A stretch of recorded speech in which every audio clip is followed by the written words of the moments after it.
Yes. Nice. Oh, we're live. Hello. Alright. Yeah, we're live. I Hello, screwed everyone. something Hello up. I'm there. not sure exactly what, but Something happened, but we're back. We were too We controversial. blame Cash. The internet just We stopped talked I about us. think just We the talked internet about was like, Cash. Nick, you talk way too much, so let's just What? cut the shit off.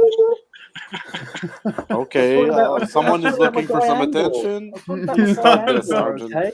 No. Well, I don't know. What topics were we on? We're just talking about Andor. You were not listening to Nick. No, I No, just went nobody into does. the house and I clicked on join. Okay, so so what we were talking about is like, why do people not like Andor? This is a show that we've got, which has got real production sets, a Hmm. script written by Academy Award-winning screenwriters. You've got the person who wrote these last. I know two why episodes- though. Well, let me finish, Sergeant. Let me finish. Okay. Cash money. That's what she said.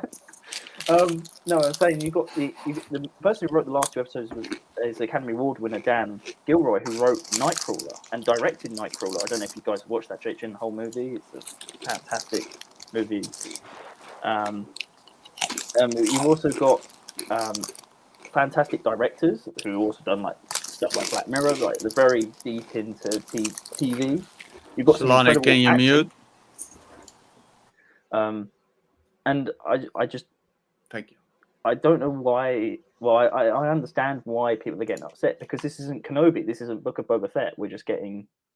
This is from Andor, and people go like, "I don't want it from Andor. I don't want all this good production from Andor. This Yeah. should have been what Kenobi should have been, not on a flipping soundstage." See, I do understand that, where it's like, why couldn't we get this with Kenobi or with Book of Boba Fett? But people want instant action every day, all the time, and that is why they're not liking it, because they're not even interested in like a deep, good story, well written, like a good lead up to a story also, because that's what you're getting.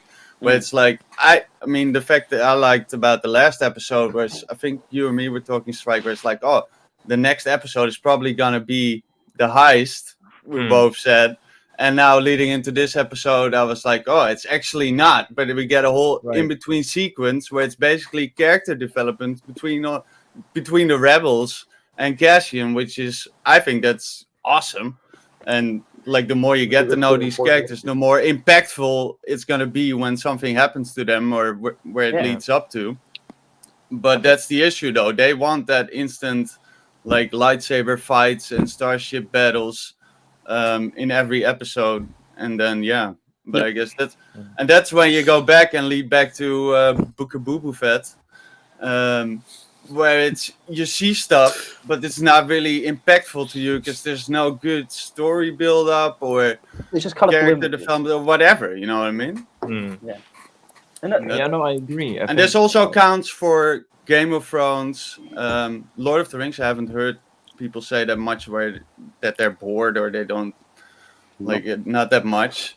But like most of the series nowadays, like people don't even know what they want. Like they get good story written and character development, and then they want instant action. And the other way around, then the complaint is, these characters mean nothing to me, but they do get all the flashy stuff. And I think part of the problem is that, like if, let's say, like we would release a movie like The Godfather or Citizen Kane nowadays.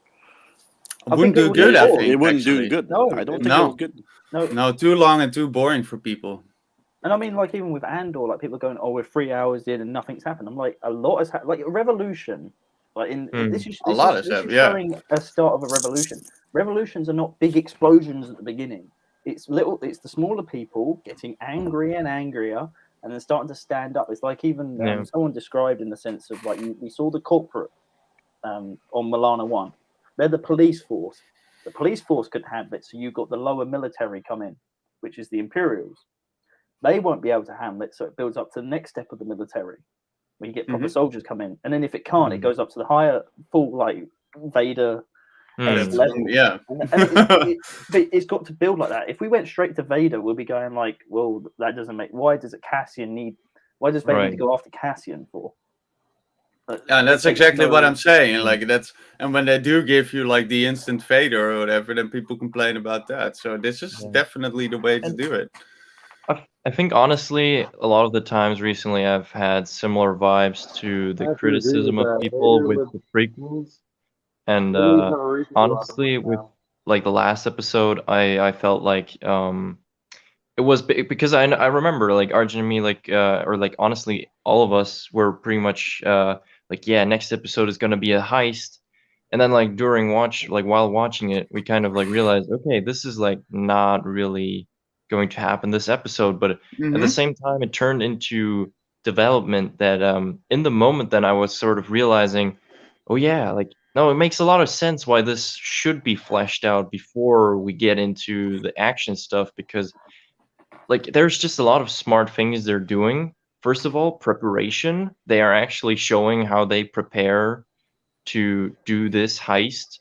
And then also the character tension between each other, with one character like sort of being like, yeah, like look, why would you have the Kawati Signa, and and kind of like, you know, that tension, and it being resolved in a smart way, like Cassian being like, yeah, no, I'm paid, you know, like you like, you don't like that? Well, this mission would be over if I wasn't here. You know, kind of taking that away. So it's not like a stupid conflict that like, I don't know, makes the mission difficult while no, it it means happens. something, yeah. Right. But I think that Cassian also mentioned like twice before, even the last episode, where it's like he doesn't like to work on a team because when shit gets hard, that's when it goes wrong.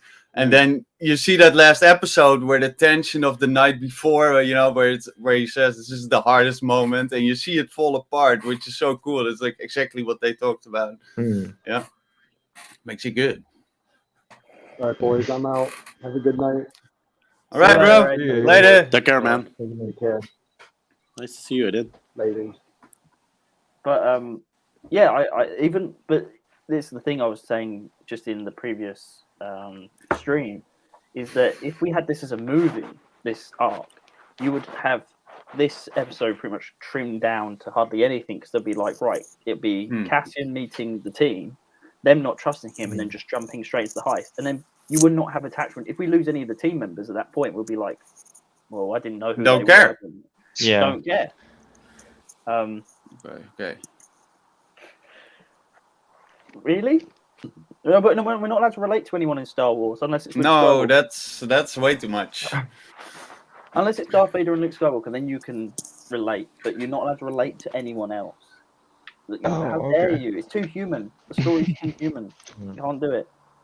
I feel like Well, I'm loving it to the point where I don't even need characters that we so love from the Star Wars universe to show up, in terms of Vader or no, we need Sly Moore, whoever though. Like it doesn't.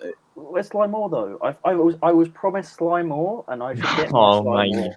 Okay. No, but you know what I mean, right? And that's Tennessee to the point where I'm like, this is Tennessee. written so No. well that I don't care if Vader shows up or It could be anyone Matt shows Prisman. up. Really, if we continue on with these characters and new ones, I'm all good with it. Arjun, I had 300 breakdown videos I had to post about Sly Moore, and she didn't show up. Yeah, in the yeah. recent episode. I can't post them anymore. Yeah. No one will care.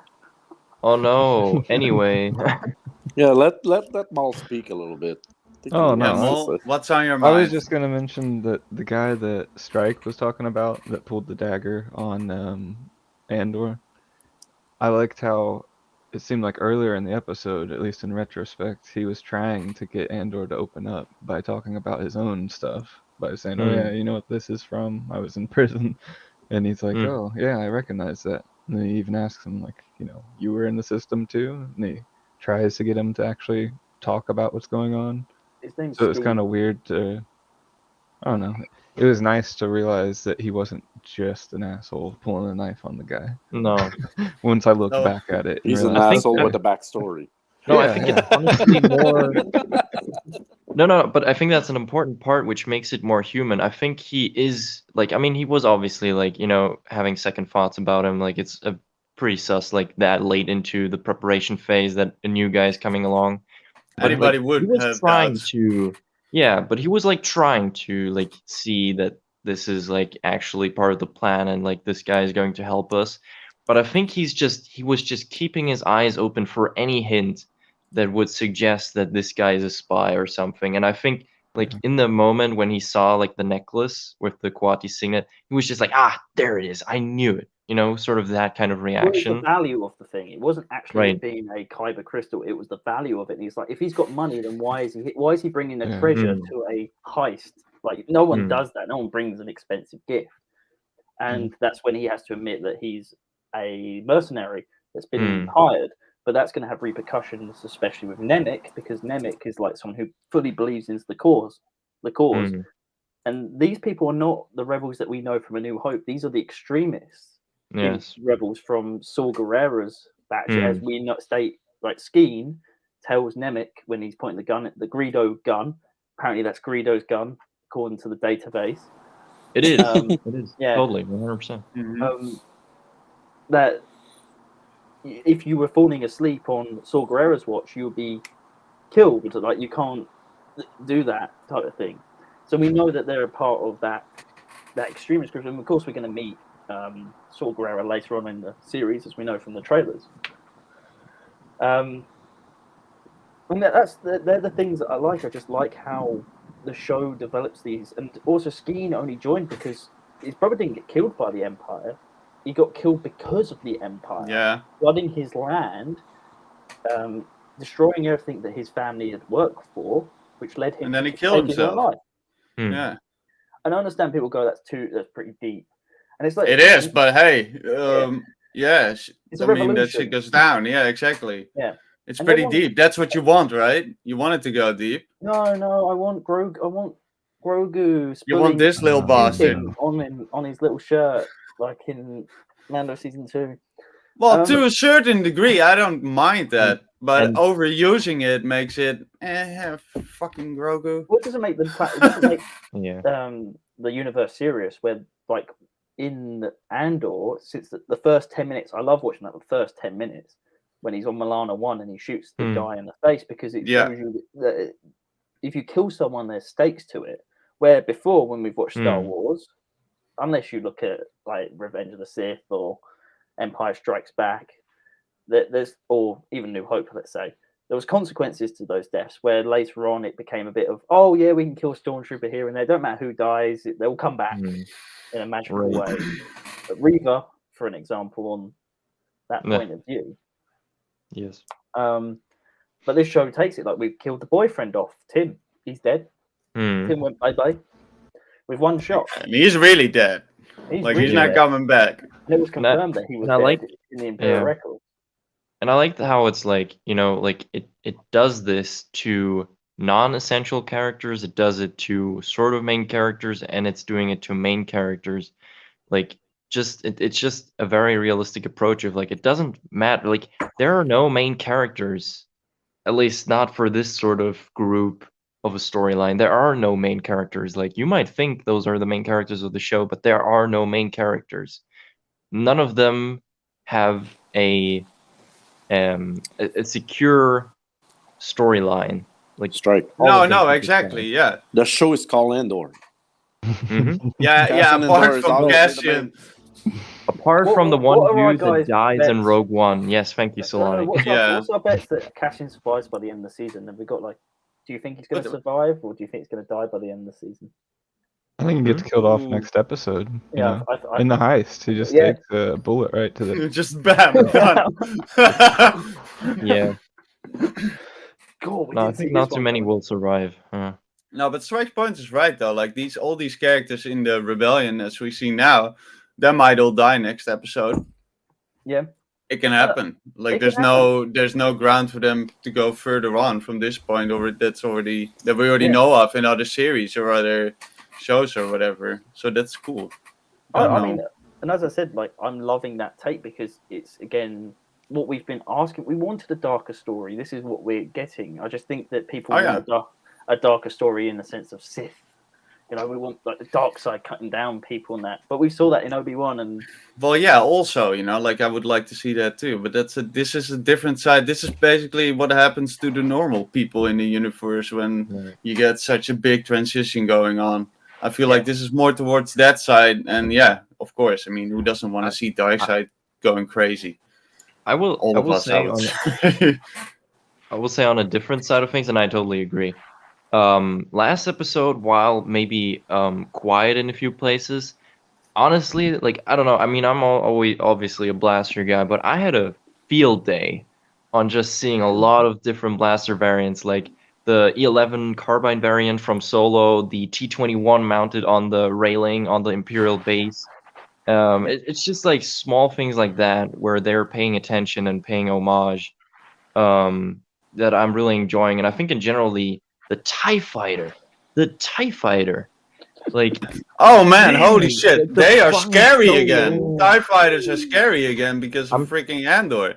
This is literally what I think George actually mentioned this. Like, he kind of wanted the TIE fighters to have a similar effect like the German Stukas in terms of like sound, like the roaring, like, Yeah. and it would just like put fear Imagine into others being on a that field like that and a thing flies over, like, and that is insane. that's fucking terrifying. And Yeah. also, it could And I burst love rear that. drones as well. Yeah, it will. Because of how the speed and the sound going. But I mean, you flew over the Imperial base at just the exact same distance and height from the officer too, over the dam, I believe it was. But it's like, oh, okay, I guess that's normal for them to fly that like that. And what's even cooler, and I didn't know about this myself. I heard about it on YouTube, but essentially there has been, I think it was one of the older like books, Star Wars books, and it had like a passage of like Imperial logistics and tactics, and one of the tactics was to keep the population. That is a very cool TIE fighter, by the way. I think I have the same one. The Hot Wheels one. One of the tactics was to strike fear into I have local like a bunch of those somewhere. villagers and stuff, is that TIE fighters would regularly fly very low above their lands, just Yeah, that's so they are screaming still aware sound the that- Empire is watching them. Whew. And that is exactly like they nailed that scene with the TIE fighter flying over, though, with the Yes. on the field where it's like, that is scary. Yeah, that engine. Yeah. I thought the scene was Was it a great. twin ion engine? Yeah, it was great. Like, really. But even before that, and we got one point before where they flew over and I had to duck for the TIE fighter in a previous episodes where I was already like, damn, this feels like this. Those things have impact right there when they fly over. But again, we're looking at the small. These are not Jedi, and this is what's annoying me about the discourse about this show. That people say we need Force users in the show. No. I said, have you not looked at the time period? What does Obi-Wan say in A New Hope? The Jedi are all but like in New Hope, Obi-Wan says it, and then of course Tarkin says it as well. They're all but extinct. Yeah. Why do we need? We can't keep putting Force users. Otherwise, that doesn't mean anything. Oh yeah, they're extinct, but there's like 400 of them joined the rebellion last week, and we got plenty more coming on the way. It doesn't create that impact of like, okay, Luke's no, it's like we don't need it, but if they write something well in there, I also don't mind. Well, I mean, that's always the thing, you know. If it's yes, of course, exactly. No, but also, but the good thing is that we don't need it exactly at this point of the series, or hopefully at any point of the series. But it's it's already good at its own. The whole thing about the New Hope, which was rebranded as the New Hope, is that it was a hopeless world at first, and this is what we're getting with Andor. Yeah. Mm-hmm. And even like people want Vader to turn up. Vader's not designed to be in this show.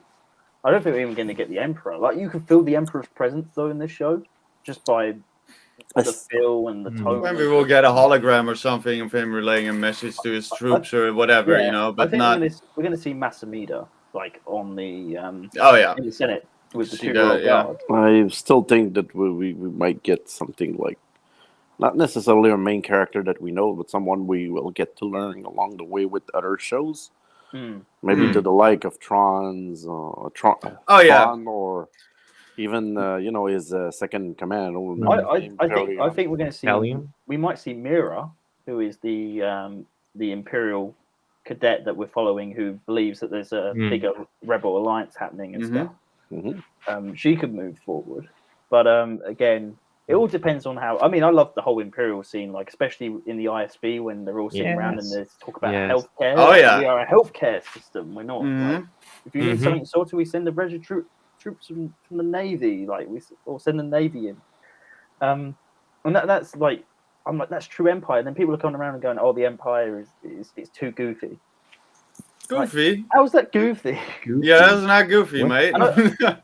I mean, I'm sorry, I got like totally like sort of like loosely based on like or no, actually like quite literally like totalitarian state like vibes off of it, you know, like like these That's what it's aren't supposed to be. people, those are germs, you know, like Yeah. Mhm. They're just, I can totally they're buy that. insects, you know. We need to eradicate them. And again, and the show is just being so smart, like in terms of dialogue writing and everything, like with the like inner man for the like rebel sect or whatever they are, who's like in command at least on somewhat of a level on the base, when he's like talking to the like workers and is like, yeah, no, I don't care, like you get that work finished like today. And they're like, oh no, but like we want to really like we want to see this, you know, like we want like this is a one-time event in like I don't know how long. And then he's like sort of, and like it works perfectly for the plan because nobody will like think about it because they were like, oh, whew, barely got away from that work, so I got to do it tomorrow. And like, if we got Strike, if we got the heist, sorry, Arjun, just gonna say, if we got the heist and we got like, and when they walked into the Imperial base and there was no one there, and people didn't have episode 5 for that kind of context, they'd be going, well, why was there no Imperials in the base? That makes no sense. Like that hasn't. Where this episode is giving you the context of how the heist will go, so you understand what's going to happen. And I think this is where people have gone, oh, it's boring, so much dialogue. It's like, no, these pieces of dialogue are what's going to make episode super important. I was gonna bring up the scene about the Imperial officer there, basically their inside man, talking to the soldier about the event happening. And he says, like, how many of these dirtbags you think are going to show up this year? And it's like, damn, you can feel it. You can feel his struggle where he's like, he wants to freaking rip his head off. But he's like, yeah, well, I don't know exactly. But I know that it was really well done because that makes it impactful. Where it's like you feel that his inner struggle where he turned it against the Imperials, basically. You know, it's like he knows it's going to happen, but... It pushes again. It's like showing you the people. Like people don't want to. Like people who join like these types of regimes. Most of them don't want to be there. They're just getting there through their daily life. Okay, this is what I've got to do. Just want to get here, put food on the table, and then move on with my life. And of course, if you spend so much time on there, you're going to have comments that you say, "Oh, like hopefully it's not going to smell as much as last time they did it." And yeah, it's these things that make you ground the whole Imperials. It's kind of more than that for me. Like, imagine if you watch like movies Rocky without Rocky training. Wouldn't make sense. Yeah, it you wouldn't need to make have sense. a build up. To me, that whole idea of talking about the plans. Yeah, but you couldn't make Rocky today, Sonic. They'll be going, "Oh, get rid of the training montage. I just want to see the fight." Probably wouldn't be called. I just want to see like people getting pounded because even like House of Dragons is at the moment having this issue from people where they're saying it's boring because there's too much dialogue. I just can't be like. I don't think it's boring, but I do have some issues with it though. With House of Dragons, it's the time jumps that gets a lot of people. No, not really, not necessarily. It's just I feel like even though I do enjoy watching it, I feel like we're stuck in like the first 2 episodes constantly, where it's like something needs to happen and move on a little bit more. Even though we get the time jumps, I don't know. It's hard to explain. Do you get what I mean? Yeah, I get what you mean. Yeah. The time jumps actually, I think, are, even though you might like it or not, I think they're done well, and I think that the casting for them is also done well. Oh yeah. But I'm just saying in the sense that with the show, it's got a lot of dialogue, and people are finding that boring. And I just think it's intentional. Yeah, that's Game of Thrones. I mean, yeah, but we've been so used to flashy. It's the same. It's the same discussion as with Andor. People want everything instantly. Like with Mandalorian, I know people like everyone goes, "Oh my god, Chapter 16 is amazing." You take away that Luke Skywalker scene out of Chapter 16, The episode's okay. What do you mean? I prefer the tragedy episode over the last one. No, well, I mean, it's a bit like, again, that episode's more action packed all the way. But if you take away Luke, like everyone talks about Chapter 16 because of that Luke Skywalker moment, because of the emotions that scene gave. Not the rest of the episode is a bit. It finished it off real nice. Like it fit perfectly for that episode. Even though Book of Boba completely ruins that moment because Luke hands over Grogu back to. We spent 2 seasons of him finding his own kind, and then he gets back for his own kind. His own and then kind it's like, him and gives it back to him. Yeah. But I think for if I may do a segue to House of Dragons, I'm not a big fan of House of Dragons so far, but for me, I can speak only for myself, is because I think that House of Dragon wasn't needed as a show. I don't think there was an incentive to do that show compared to Andor, in which like fans wanted to get something more realistic. Like I was open to it, but I do get your point. And this is just like I enjoyed Game of Thrones a lot, even though the last season. Say what you want, I didn't really mind it as much. You know, like an ending it was an ending. Let's say that about it. I think the last season has jarred. But yeah, I feel like the show needs to go somewhere with House of Dragons. I feel like it's stuck at a certain point. I'll give you a bit of context though. Like, hold on. If we're gonna go into House of Dragons, it's pretty late here anyway, so I'm gonna check out. Sounds good. Yeah, I haven't watched it anyway, so all good. No, Take was good to be on, even on my potato phone here. But yeah, no worries, it's always good seeing you boys. All right. And yeah, see most of you on Wednesday. Everyone in the chat, thanks for watching. Have a great night with these awesome people, and yeah, I'll see you on the next one. Take care. Later. House of Dragons. Let's start that. Dragons. Recently, there was an article that recently came out that stated that HBO wanted to start where Episode 8 starts tonight, because they wanted to jump to the Civil War straight away. But the showrunners and George R. R. Martin went, "No, you need these 7 previous episodes to give you the context of the Civil War." Because I feel like they're showing us major events that we need to have to understand the Civil War.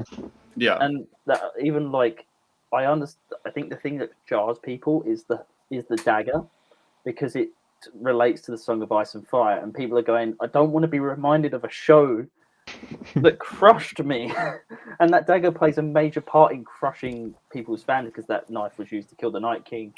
So that it's a thing that people go like, I can't stand that. Yeah, that's the thing. Like, you can either leave that last season of Game of Thrones behind you and just be like, okay, it happened. Yeah. Let's make something new. Yeah, and some people can't. I mean, and I mean, they're right. I get it though. I don't mind the knife. I mean, my favorite scene recently came from that knife. I've rewatched that scene so many times with Alicent going after Rhaenyra's children. Yeah. For the eye for an eye. And that last episode was straight off Game of Children, man. Like fighting, cutting each other's eyes out. It was insane. Personally, I've been enjoying the show a ton. Like, I haven't had many issues at all. And I feel like I kind of already, from having a little inside knowledge of the book, I understood that these were just events we needed to know, like major events, like them acquiring that dragon, it switching sides. And even Fire and Blood, I'm reading Fire and Blood at the moment. The book is it's a narrator following a unreliable narrator's telling of the story, or 3 accounts different. So even like Aegon's Conquest, it's very much just made up by interpretation. Of a maester. So I think it's a maester in the Citadel during Game of Thrones is writing this paper, isn't it? Maul? I don't know what the timeline is. And then the maester that we see at the beginning of of House of the Dragon, who's treating Viserys, is the one who writes the first part of Aegon's Conquest. So it's very like mixed. And then we meet Mushroom, who is a dwarf that talks about the darker deeds that went on in with Rhaenyra and Daemon. Because in the book it states that Daemon's also bisexual, he used to flounder and go with anything. I mean, I could totally see that. I mean, that's not. Well, you can see it in the most recent episode. He goes up to. I see. I know what scene you mean. You mean when they when he basically gives him they kill. Yeah, Corliss. Yes. And it's like he goes up to them and he gets really close like that. Yep. Yeah. Well, that doesn't state anything. I think. I mean, that was just a scene where it's like, I know, mate. Like, and you can do this, and you'll be good. Yeah. I'm super excited for this next episode, though. Have you guys seen the preview? I've seen the preview. No, I have not. Oh man. Do you want to know anything? No, I do that. I haven't seen it on purpose, honestly. Like I'm like I said, I do have some slight issues with the show, but I am enjoying it. You do know a time jump coming again, right? Yeah, I do know that. Yeah. Okay. This is the final time jump, though. Yeah. Let's put it that way. I'm not saying that the House of Dragon is a bad show. I'm just thinking that show should have been released as a whole, compared to week by week. I'd rather have it week by week because it's a show that you could go on a Monday morning and you talk around the water cooler at the office and you go, "Oh my god, did you see that?" I do. What does that mean? It's that. Otherwise, if you got it for a whole week, like this is the issue with Stranger Things. Is like season 4 came out this year. It feels like a decade ago. Well, it feels like years ago that show came out, and it only came out in the summer because we binge watched it all. Yeah, I like the lead up every week, but something can be said for both things though. Like sometimes it's nice to get a series like full on, but now, like Nick said, I enjoy like seeing it, and then the next day I shoot Nick a message or shoot me a message like, "Have you seen it? Oh, it's going off," or whatever, and that's also a fun part of it. But to me, like I'm not against shows that are week by week. Like best example for me is Ring of Powers. Like I feel like the way they're doing things, like it's perfectly done for me. It's watching a movie every week, by the way, Rings of Power, I feel like. Yeah.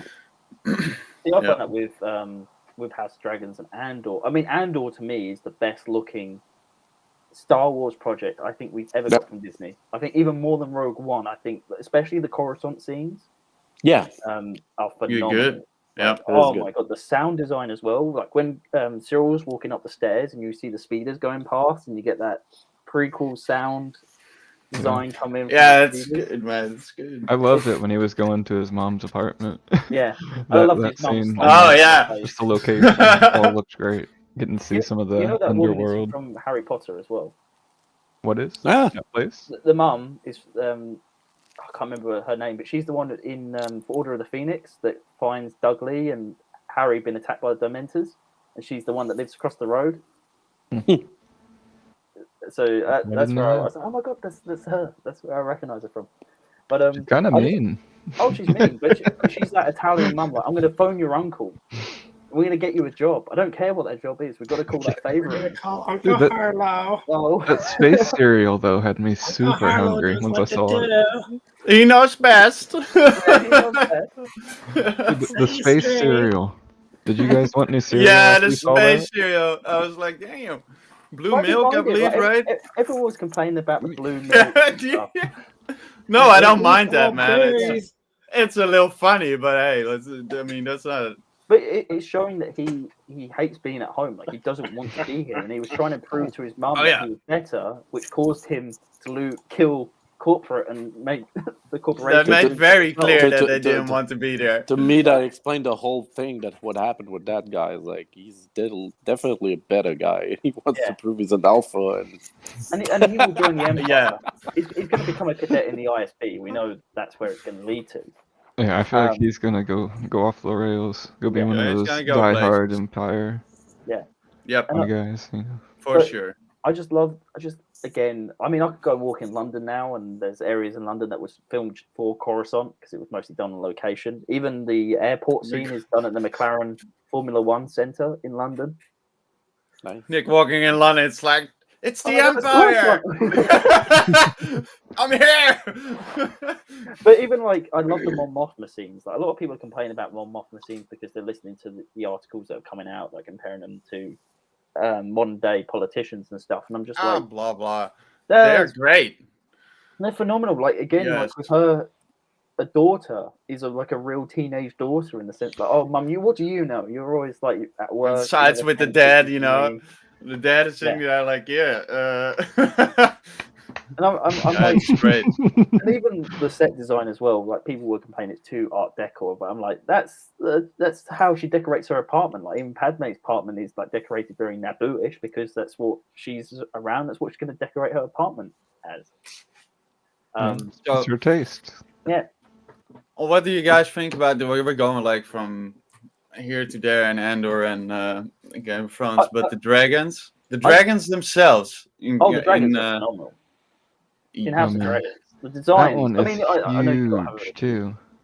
Yeah. The one that I like the big boy. Is humongous. Yes. Yeah.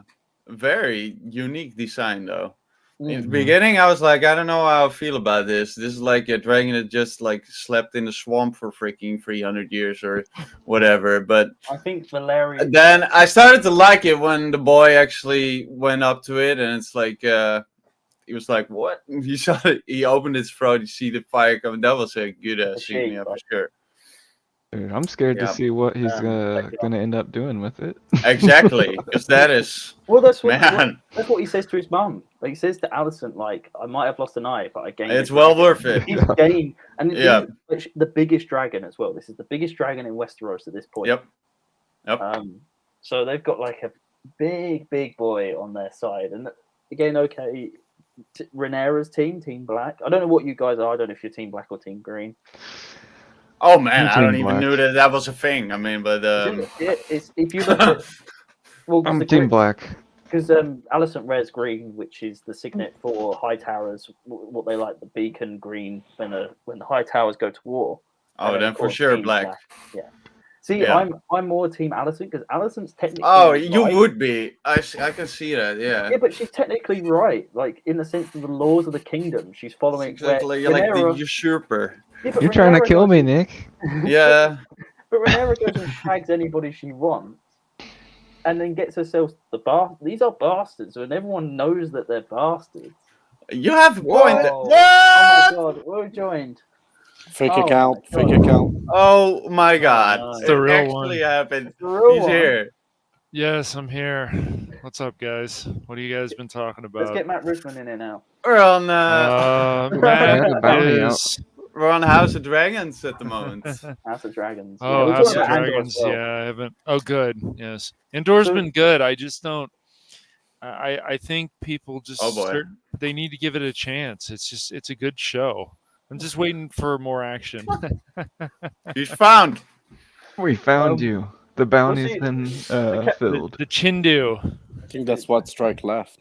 So, Cash, why do you want more action? What is it boring you at the moment? No, it's good. I'm just I'm not loving the show, but it's good.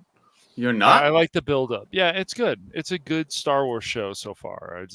I like Cassian. Why you're not liking it then? Mon Mothma. Oh, I'm just waiting for it to just have more action, and as Matt and I were talking recently, there's going to be we're going to have the heist soon, so next week. Oh yeah, we are like. Cash is waiting for Nancy Pelosi to show up. That's what he's waiting for. Oh gosh, dude, horrible. She's a tyrant, dude. That's what Cash is waiting for. But no, I mean I love the show. I give it an 8 out of 10 at the moment. Oh, we're gonna rate stuff now again. Okay. No, I give it an 8.5. 8.5. Okay. No, I'm close to a 9, honestly. It's a 7 out of 10 for me right now. Oh, get this man out of here, man. That is 7 out of 10 for me as well. Oh, but I'm very picky, man. Like, yeah, dude, exactly. That's Obi-Wan numbers. What's this Obi-Wan numbers? Come on. Oh, you want the real number for Obi-Wan? For me, it was a 4. Oh man, Obi-Wan was a 4. Guys, Obi-Wan. Nowadays, Obi-Wan standards, 4 is a good show. I know some of you guys liked Obi-Wan a lot. Obi-Wan didn't do much for me. I'm definitely liking Andor a lot better. I did really enjoy the Daredevil shows though. On those shows, that was amazing. Daredevil, where does this come from? You're stuck in the past, mate. I know. Yeah, but no, they're good. Yeah, of course, yes. Some of the best Marvel shows ever. Daredevil. Pretty amazing, dude. I know we're jumping about a bit, but I just got to ask Arjun and Cash, have you watched Werewolf by Night yet?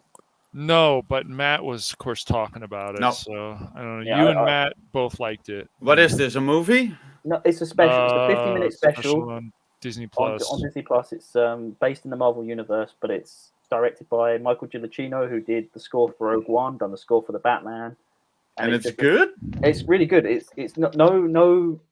Like no, if you say it's good, I believe you. Then I'll watch it. I was just totally off the post with Marvel. I'm like, I don't care anymore. I'm with Arjun as well. It's like what. But I don't want to get in this negative bullshit stories here. But it's just a fun story. It's not like any like She-Hulk. Yeah, I'll watch it. Nonsense. It's just fun monster movie. It's all in black and white. Yeah. I'll check it out for sure then. Yep. It's a little bit gruesome as well as some arms get chopped off and that. So nice. Yeah. So yeah, team black or team green, you say, eh? Yeah. So with House of Dragons, it's funny though, because now you state the points, and it's like, yeah, she sleeps with everyone, she has bastards, everybody knows. But I do feel myself more connected. Is weird to say, but pushed to a point of the black team than the green team, though, in some way. But if you state it like that, it's like, damn, that's actually pretty crazy. She's doing it for her own gain. Like, she killed her husband to get married to Damien. Yeah, she does horrible stuff, of course, and disgusting stuff. Yeah. Yeah. So technically, she is the bad one in the whole thing. Otto's not evil. He's just there for his own gain. That's pretty evil to me. Yeah, but this next episode looks like it's gonna kick off. and Kristen Cole, I love that Kristen Cole. Everyone loved Kristen Cole the first 5 episodes, and then when he calls Rhaenyra a cunt in the 6th episode. And, oh yeah, total switch up right there. I was like, what happened? Okay, here we go. Yeah, I think the show is written. I think the show is written well, especially coming off of Game of Thrones. Like, we have to understand that Game of Thrones went through the same thing. You just not that much of an asshole. Is this the post-it note stream from Maul? He was about to go carve a child's eye out on the command of a kind of like that concept. Crazy lady. Yeah, but then the king turns around and goes like, you stay there, and then he says, I'm your protector, my queen. Yeah, that tension where it's like, is this man gonna slay that child right there, or what's going on? I love the tension in that scene. Yeah. Again, build up and I wish that we would have got a little insight on how the last time he snapped got swept under the rug. I think it when he just beat the face in of exactly of Rhaenyra's and not a little lover. bit. It was like mush. We got a time jump, and then he's loyal to Well, we know why he's loyal to Alicent, because he needs. Yeah, we know. Alicent goes like, you're not going to kill yourself. You can't do. I'm not letting you kill yourself. And he says he's part of the Kingsguard. Mm-hmm. And we got that whole scene where it's like, you want me to run away with you and this and this and that, and she's like, no. So he's like, you basically want me to be your whore. And that's like, damn, that's also leads up to that point, obviously, where it's like it gets flipped around and he. Yeah. I just wish that we would have heard some resolution about, or at least some reference to that. Like, okay, you just beat someone's face in. Well, the reason why he beats Joffrey's face, his name was Joffrey, by the way. Wow. Like coincidence. The reason why he beat him to death was because he didn't want. Well, I know why he did it, but I feel like that's. If he didn't, he can't tell everybody that, so it's not like he has an excuse to tell everybody why he did that. And also, the crowd breaks up. We don't know if there was something to protect Rhaenyra, and then the crowd goes wild, so he done it to protect Rhaenyra at the time. Not 100% sure. Again, there is things in the show which we might go like, That's the main issue I've had. But again, I'm still engaged every week. I stay up until 2 a.m. over here in the UK just to watch it. The question is, you stay up for Game of Thrones? I stay up for Game of Thrones. Oh yeah, Andor comes out at 8 a.m. in the morning, so Andor is an easier one to watch for me. But no, I just find like I don't know which one I prefer more, Andor or House of Dragons. They're very on par for me. Oh really? Oh, yeah. That's an easy choice for me. Andor straight up. But we're Star Same. Wars fans, that's why. I understand that it's totally comparing two different universes, though. Now you give me the choice between Lord of the Rings and Game of Thrones. Instantly, Lord of the Rings. You guys been watching Rick and Morty? No. Yeah, Never. Rick I and actually Morty's never on seen Rick and Morty. Episode 3 of for me. Rick and Morty got way too fucking weird, man. But some of it was funny. It got too weird, dude. And then episode 4 was like, there was some funny stuff in there, but if 3's the one I think it is, it got too weird. I was like, nope, not doing this. You talking about the clones and yes. Jerry? Yes, Beth and Beth, and I mean, Jerry and Jerry. It is too weird, man. I was like, I mean, it got too weird. Think about it. If you had 2 of your partner, you wouldn't be all My right. brother tried to explain that to me too. Paul. I'm like, what the fuck, dude? What the fuck? Too much, Rakesh. That was too much, dude. I was like, nope. I've seen weird shit, but I was like, nope. You haven't seen House of Dragons, have you? No. Yeah, there's a lot. You'll be crying when you see stuff that's going on in there. Right? I don't know. I mean, I did watch the series of Rome, and I know there's things that went on in the same kind of stuff. It's crazy. I've seen the controversy with House. Like people, I'm watching reactions to all the incest scenes, and people are like, "Oh my god, I can't watch this." And well, I'm like, I mean, they better. I guess they didn't watch the series Rome, Nick, because that happens in Rome. I mean, yeah, it does. Not as much, but some of it, and it was a well-written show, and it only went, unfortunately, on for 2 seasons because it cost so much. But that's what the thing is, Cash. I just love that. In reactions, people are like, "Oh my god!" In Game of Thrones, and I'm like, I shouldn't watch this. Watch Game of Thrones before, like, dude. In House of Dragons, like, oh, I can't stand this anymore. There was a girl in my cultural studies class when I was in college. We were talking about Game of Thrones at the time, and it was the one scene where they put the hot melted stuff on the guy's helmet, and she was like, I can't take this. It's too much. It's horrible. Turn this off. Yeah, don't watch something else, because that's seriously. You haven't seen nothing yet. It's so funny. There's much more horrible stuff that goes on in Game of Thrones before that. Yep. Yes. Anyway, guys, I gotta drop. All right. Oh, right, Solonic. All right, Solonic. It was nice talking to you. Yeah, have a good one, mate. Good to see you again. Good one, buddy. Cheers. All right, bro. Later.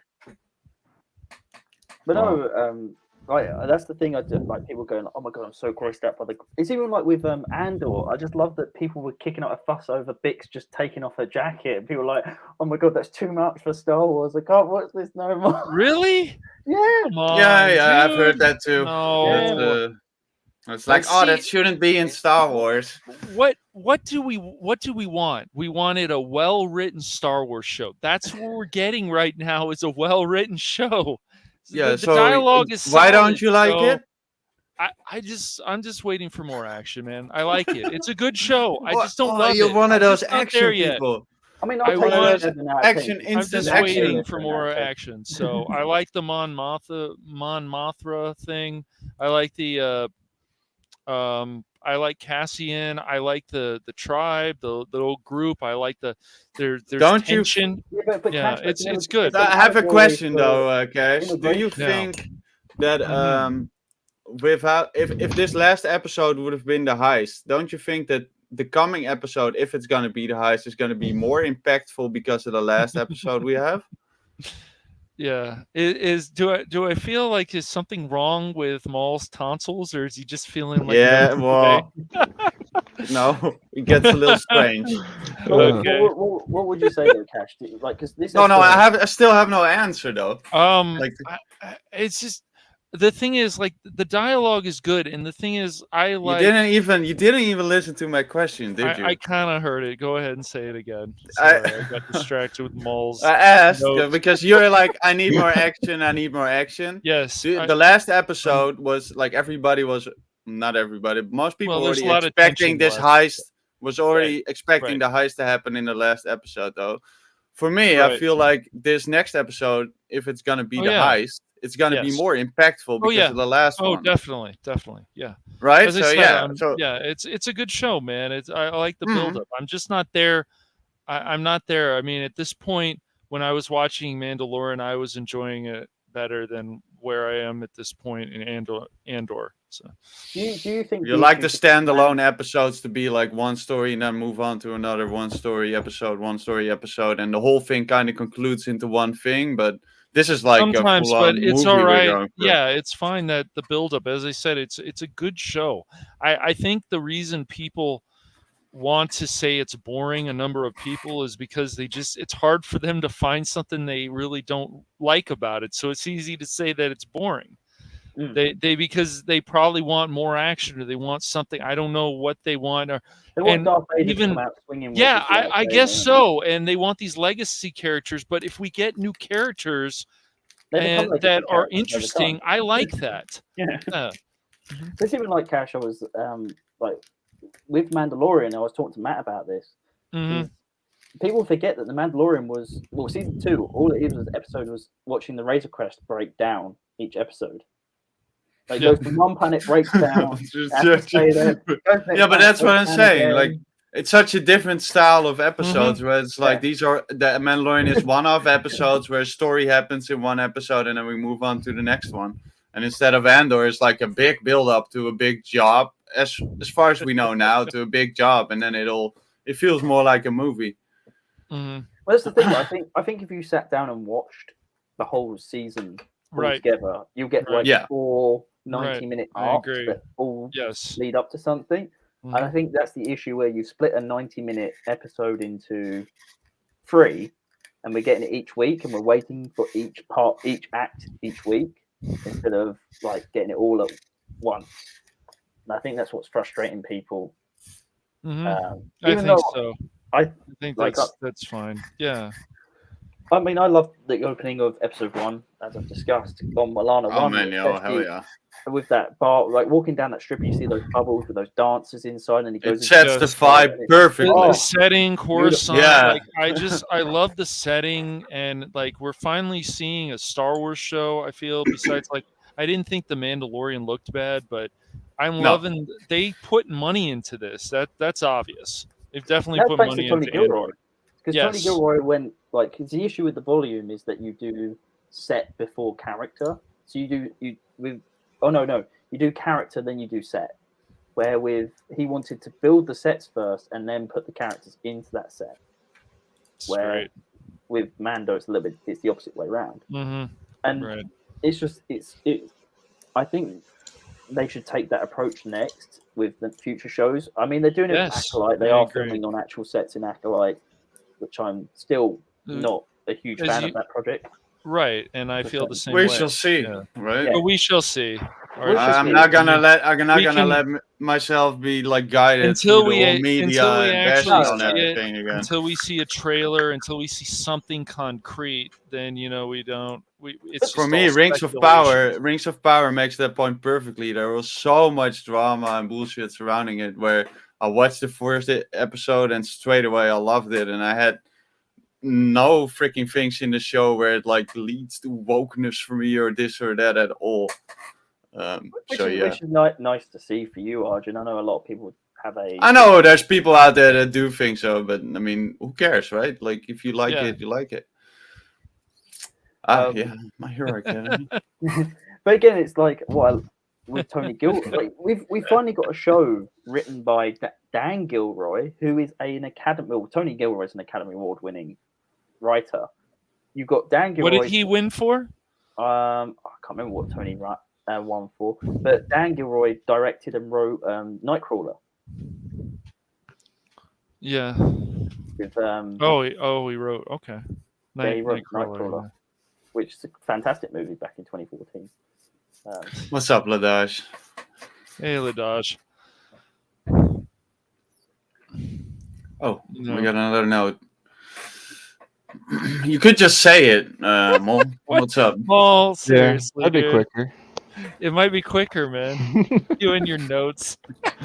The notes. Sometimes I'm not wanting to interrupt. You do have a voice. Yeah. It does work. You have a voice, man. It does matter. Yeah. I heard that too, Vor. By the way. That's why I started mimicking you. Oh, yo, JT, what's up, man? Yeah, what's up, JT? That's a surprise. Nice. Listen, I'm here for two things: one, to eat Reese's; two, to build Nice. cash. So, Can you Hey, buddy. pass It's some of those been a Reese's? little while. I would. Pass Here some you of go. those Reese's this way. Pass those, man. Yeah, Oh man, those things are loud. No, is there? Scribble him some more. Does it sound like there's a fan or something in the background? Sorry, it's been. No, not you. No. Okay, The just Reese's. checking. It Cool. was probably the Reese's crinkle. Yeah, no, Crinkle. listen. Arjun, man, how you doing, bud? I'm good, man. I'm good. Thanks. Yeah, Good to be back. are you feeling pretty good then, dude? I'm feeling pretty Arjun, good, and we don't need to good. talk about this whole thing. Yeah. No, dude. No, of course. Yeah. I'm good. Just But, want to know how you're doing, buddy. All right. Yep. So JT, what's your opinion on episode 5 of Andor? Are you in the camp if it's boring, or you're in the camp that it's decent Star Wars? Well, out of the episodes we've got, I'm gonna label it all as decent Star Wars. But within the latest episode, there was so much buildup. I'm like an all action kind of guy. I don't know. We got another action boy. Damn. When it comes to Star Wars, I just personally like the balance between the dialogue and the action. So I do think this episode is very important, though. It's a nice change of pace because the amount of buildup. I thought going into the last episode, we had that little chat for like 10 minutes before. I'm like, dude, I think we're gonna see the heist. Hey, Thomas. Yeah, I mean, I'm with you. We thought like the heist is gonna happen, right? And then it never happened. I'm like, oh, this whole episode is build up. That means something probably really cool is about to happen. Pleasant surprise. I think it's setting up some deaths basically, so we don't just go, oh, that person died. Oh well, it's actually like we understand why they went on this mission. We understand what cause they're fighting for, especially with Skeen with his brother committing suicide, and it's just pushing that envelope that it doesn't mean you have to be killed by the Empire or hate the Empire. It's like actions around caused by the Empire cause certain circumstances to happen, and they're always working towards stuff too, because like they're not being slow to be slow, they're being slow to actually build on characters and build suspense, and I honestly think it's doing very well. It's even like I was talking about the Cyril's mom stuff, like the whole point of the Cyril's mom, like we're going to go and talk to Uncle Harlow, like get you a job, is to show that he wants to try and prove to his mom that he is better than what his mom puts on. And who wouldn't want to go to Uncle Harlow, man? He knows. He works at Dexter's. It'd be hilarious. We just find Cyril in the next episode cleaning dishes at Dexter's. Like a kickstart for your career, mate. He obviously somewhat feels broken now because he thought he had all the cards before. When he was so pissed that he had to go back. You could see it in his face. Damn. Yeah, he was not happy to go see his mom. And that's what, again, I love those scenes, and also just seeing Coruscant using locations, especially with the McLaren Formula One and the London apartments they used for Cyril walking down and stuff. And I'm like, God, this feels like an Imperial Coruscant. Like we've got the prequel Coruscant, and like it's lively and buzzy, and then with this Imperial Coruscant, there's hardly any speeders going past. It's more order, more eerie, dirtier, grimier. It's just it feels like it's gone through that transition period. Even with seeing the ISB headquarters, I love seeing that building. It's just like, oh my god, a new building in Coruscant. That's so cool. Especially being the ISB building too, which extremely relatable point to Rebels. Yeah. So. And also, I mean, a lot of people are saying like this show is very slow in that. I'm like, we've seen a fast-paced rebellion build up. This is showing you actually how rebellion builds up. It's a slow. Revolutions take time to grow and sprout into what we see in Rogue One. Where Rebels is that high pace. We see lightsaber. If you want to go and see lightsabers in Rebels, Rebels is that show. Like that's the sector of Rebels.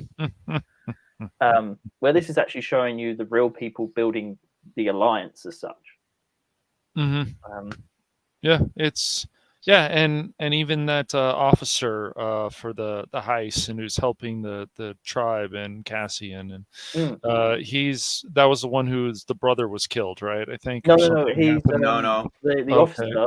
he loved a local girl. That's right. Yeah. It was the woman he loved, and then And he lost his promotion or something, right? Because of it. Yeah, he lost and his the promotion. woman died. So he's like, Yeah. you know what? Screw these people. And I love the fact that even people who join the Empire or want to be a part of that think it's some great path.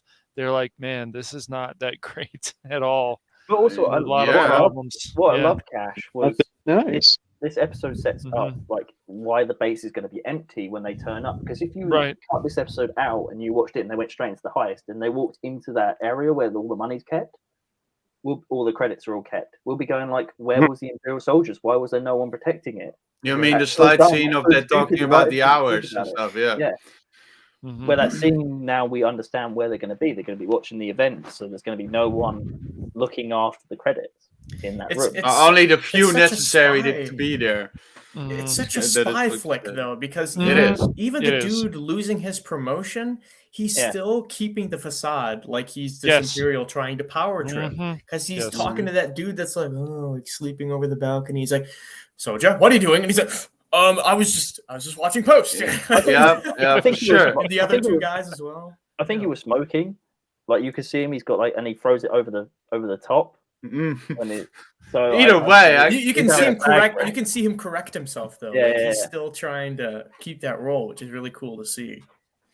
And even like the Mon Mothma stuff, I think. Yes, that shows us the high, like in the sense of the high society and how that's affecting. I know people want to see the Sly Moore type thing. She's playing a spy role too. She has to act like she's not in the rebellion. And I guess the husband has to be a weasel because I hate him already, Nick. So. I think I think we're supposed to hate him though. I think that's definitely. But it isn't like we're so used to them using it as a way of bashing men. Like this is actually we hate him because he's a supporter of the Empire and just wants to have fun. Right. He doesn't care about like his wife's like working all these shifts and stuff. It's just that would happen. Yes, I agree. And the daughter is torn, obviously, but she's probably more on the side of the father, it seems. And and it's more relatable in that sense. Well, and she's a kid. He'll do whatever she provides most from. I mean, if she can play the daddy and gets what she wants, guess what she gonna do? Can you guys hear me good? Yeah, we can. Yes, we can hear you. Okay. Go ahead. What do you want to say? Were you trying to also say something, Charlie? I thought you were just a little sick. I am not home, and I apologize. But I had to pop in here for at least like 10 minutes and say hello there. Hello there. Hello there. Well, great to see you, man. Yeah, man. Voice, yes. My corporeal form is somewhere out there, but I heard the words joy, and then I was like, I feel a sensation in the force. What's going on? Talking about something awesome. I'm like, what? The world is ending? No. Charlie has like the spider sense tingling, but like for the force. He does. Yeah. Well, Spider-Man's more of the Aiden time. I mean, what? No, he's. I ruined it. I ruined Aiden, Spider-Man, or Hayden. Yeah. Yeah, it's a tongue twister. Yep. But yeah, I like, to me the show is doing things that it's that, again, I know it's a slow build up, but it's an adult show. Like I think we're so used to the 6-episode arc with Kenobi, with Book of Boba Fett, right, and even with Mandalorian, where you had an action piece and you had a complete story each episode. Yes, but they were designed for an audience where you can sit on your phone and you'll be like texting away, and you only have to glare up once in a while. True. And you have to pay attention to the dialogue. Like even I have to watch it with subtitles to make sure I catch everything. It's right, so I get that. important. Yeah. Where with Book of Boba, you could just sat there and it's in the background, and you knew what happened. You could just go asleep and you wouldn't miss anything. The Book of Boobaloo, Boobadoo. Yeah. You can do that. Yeah, you get that point. You go on your phone. You go on your phone, and all of a sudden you look up, and then it's over. Cat and mouse with a cleaning droid or whatever. Yeah. Or freaking Grogu. Grogu is putting something to sleep, and you're like, I see what's you're going like, on. that was great. Yeah, he's putting the anchor to sleep. And don't get me wrong, people like these things. To each his own. Everyone's Star Wars is what they like to see. Right, I agree. We're just making fun of it now, but yes. Yeah. But I mean, we have to point this out because I think the issue is that we've like the people who whinged about Book of Boba Fett and Kenobi really hardly all asked for. I want a serious Star Wars. me. I want a serious Star Wars show. Like I want something that's well written. I want something that's. Well, you're getting it. Dang it, Ladaj. Why isn't Ladaj on here? Anyways, yeah. But yeah, we want something serious, and I don't want any more cuteness in Star Wars. I've had no, we don't. Grogu. I wanted to a point because we saw the we saw the droid in the second and third episode. It was just like why Cassian's droid, and that is kind of funny to a point where droid. it's acceptable. I did like the droid. Right. So over my shoulder, down. That is like it's on a different level. Like you don't do the humor thing too much, because then it's just gonna. And in Book of Boobaloo, like we didn't need Grogu at all. I was fine with Grogu in Mandalorian. Then it was like no. Then I saw him again. I'm like, I hate you, Grogu. I just hate you. But again, like with Book of Boba Fett, you can die. Like everyone's going, oh my god, Mando is so much better show. But Mando, the whole premise of season 1 and 2 of Mando was about getting Grogu back to his family or a Force user. Right. And by the end of season 2, he gets to a Force user, and then by Book of Boba Fett, that Force user goes, "Nah, I don't want you no more. You can go home."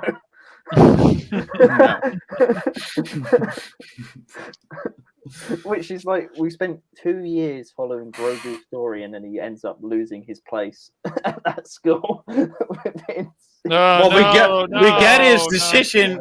We get his decision in a different show. That was gonna. Please, dude. No, that's not gonna happen, mate. I don't think that'll ever happen, dude. I actually don't think that can happen. This person's gonna show up in. Andor. Oh yes. I'd like to see that happen. Cool. Riva! I mean, I shit on Grogu, but there was once a time that I actually liked Grogu. It's just too much.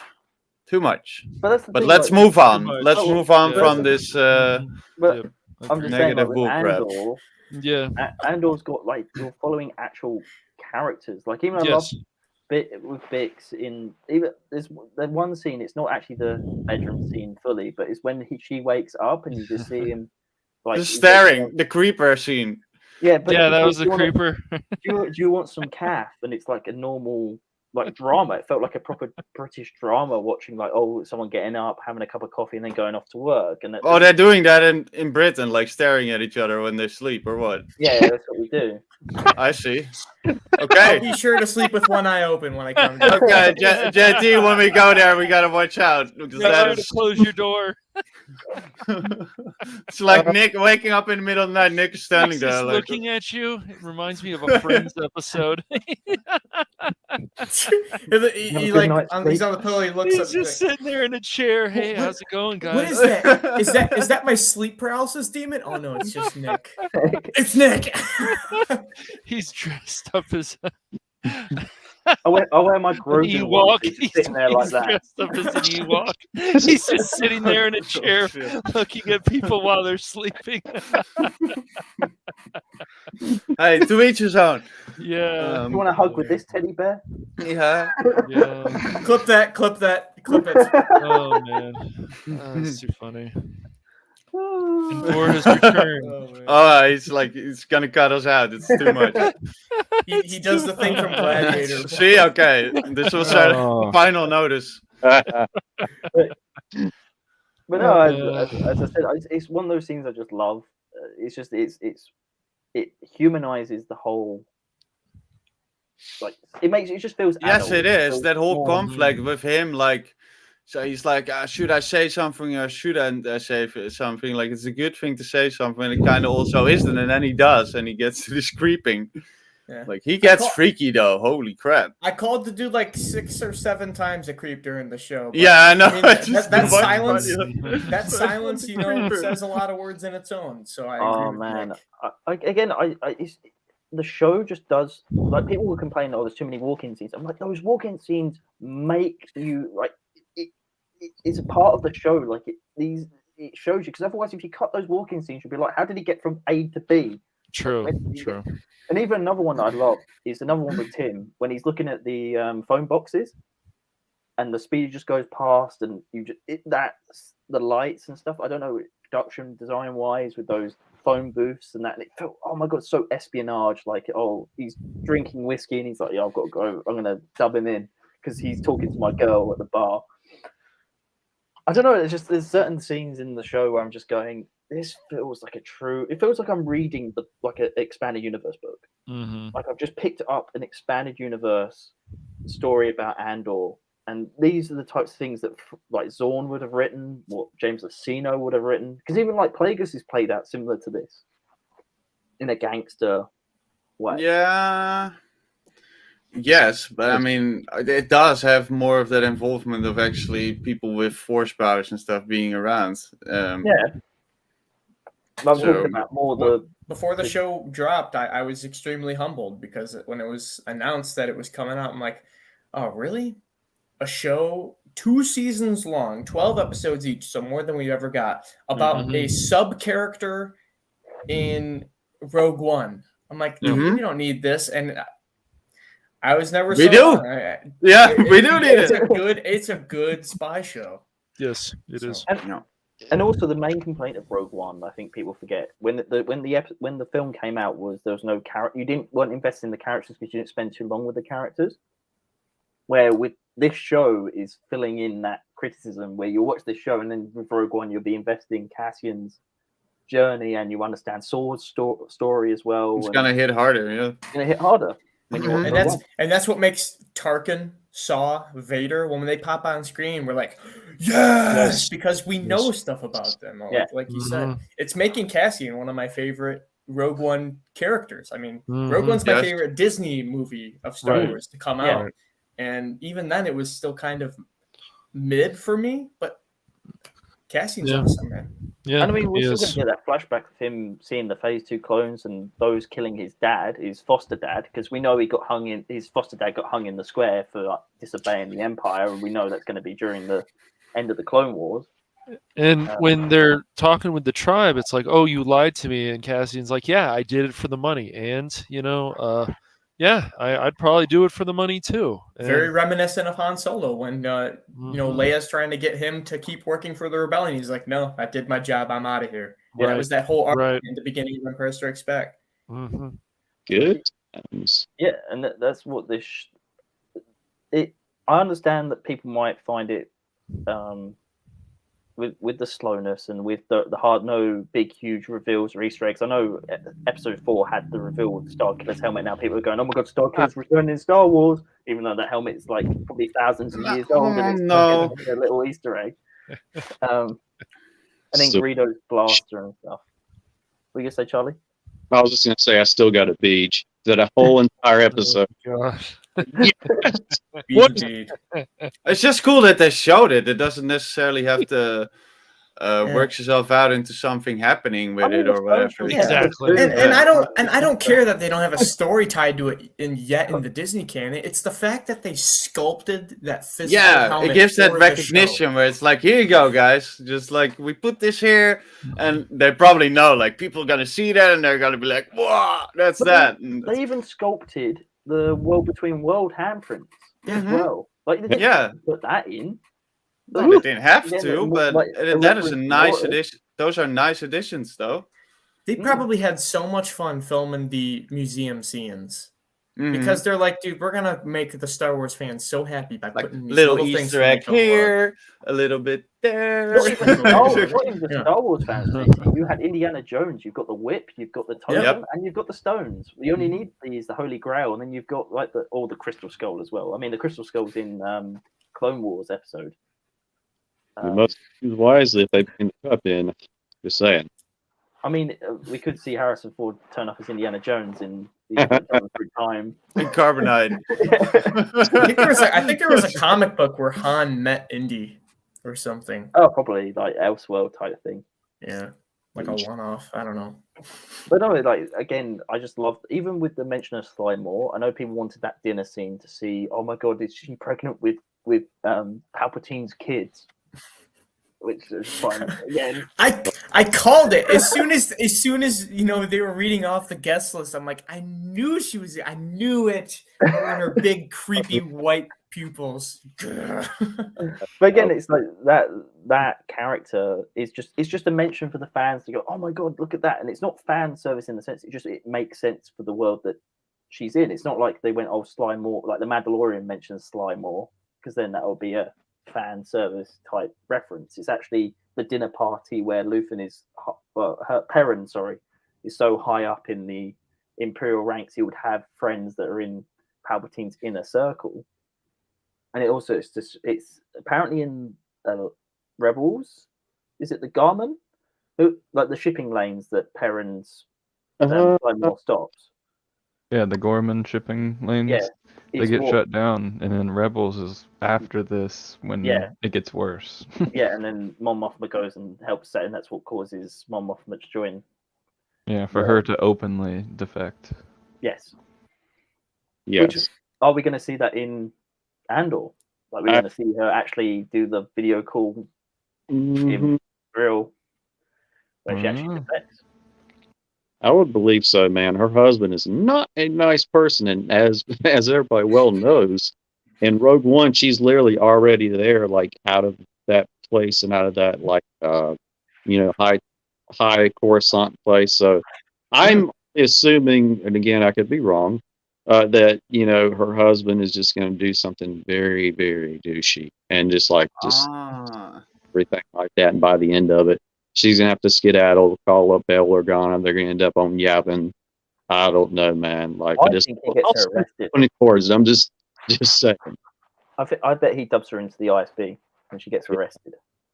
I wouldn't be surprised. He's not a nice guy. And then either Bail breaks him out or Luthen bails her out. It's going to be like some high up, because we haven't even met the person she's talking to that she wants to bring into the inner circle. And I think Bail's already part of that inner circle. Bail started off the rebellion in Revenge of the Sith, technically, with letting Luke and with Yoda and Obi-Wan. Yes. And Mon Mothma knows that, so I think that's already established that those two are together. It's just that I think there's going to be a new party that they join in that we haven't met yet. Yeah. And it's even apparently the assistant of Luthen. I think people are theorizing that she's Joe DeCosta's assistant in the Jedi Archives. Oh, Jocasta knew? Yeah. The librarian.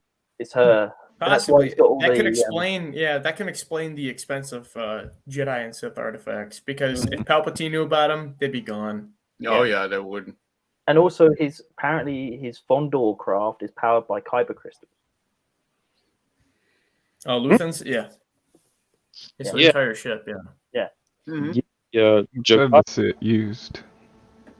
Yeah, the Jocasta knew at this point in the timeline is actually dead, but she'd be dead already. It'd be amazing. Yeah, she'd be dead, but her assistant. It would be amazing if that would be a tie-in to that, Nick. Oh my God, never thought about that.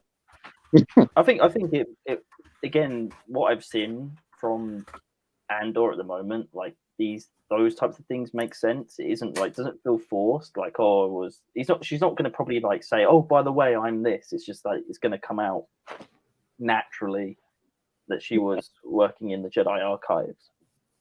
What's Jocasta News canon death as of now? Is it the 2017 Charles Soule comic when they go to the temple? Yeah, that would be that comic. Yeah. Okay, because I remember in the Revenge of the Sith video game, Anakin shows up with the clones inside of the actual library. Lord He's like, come on, Jedi, defend yourselves! And he force pulls him towards it and stabs her, kind of like a Ben Solo almost. I don't I believe so. Lord Vader did it. We know one Jedi that should show up is Shakti. And she always dies too. Give her another death. But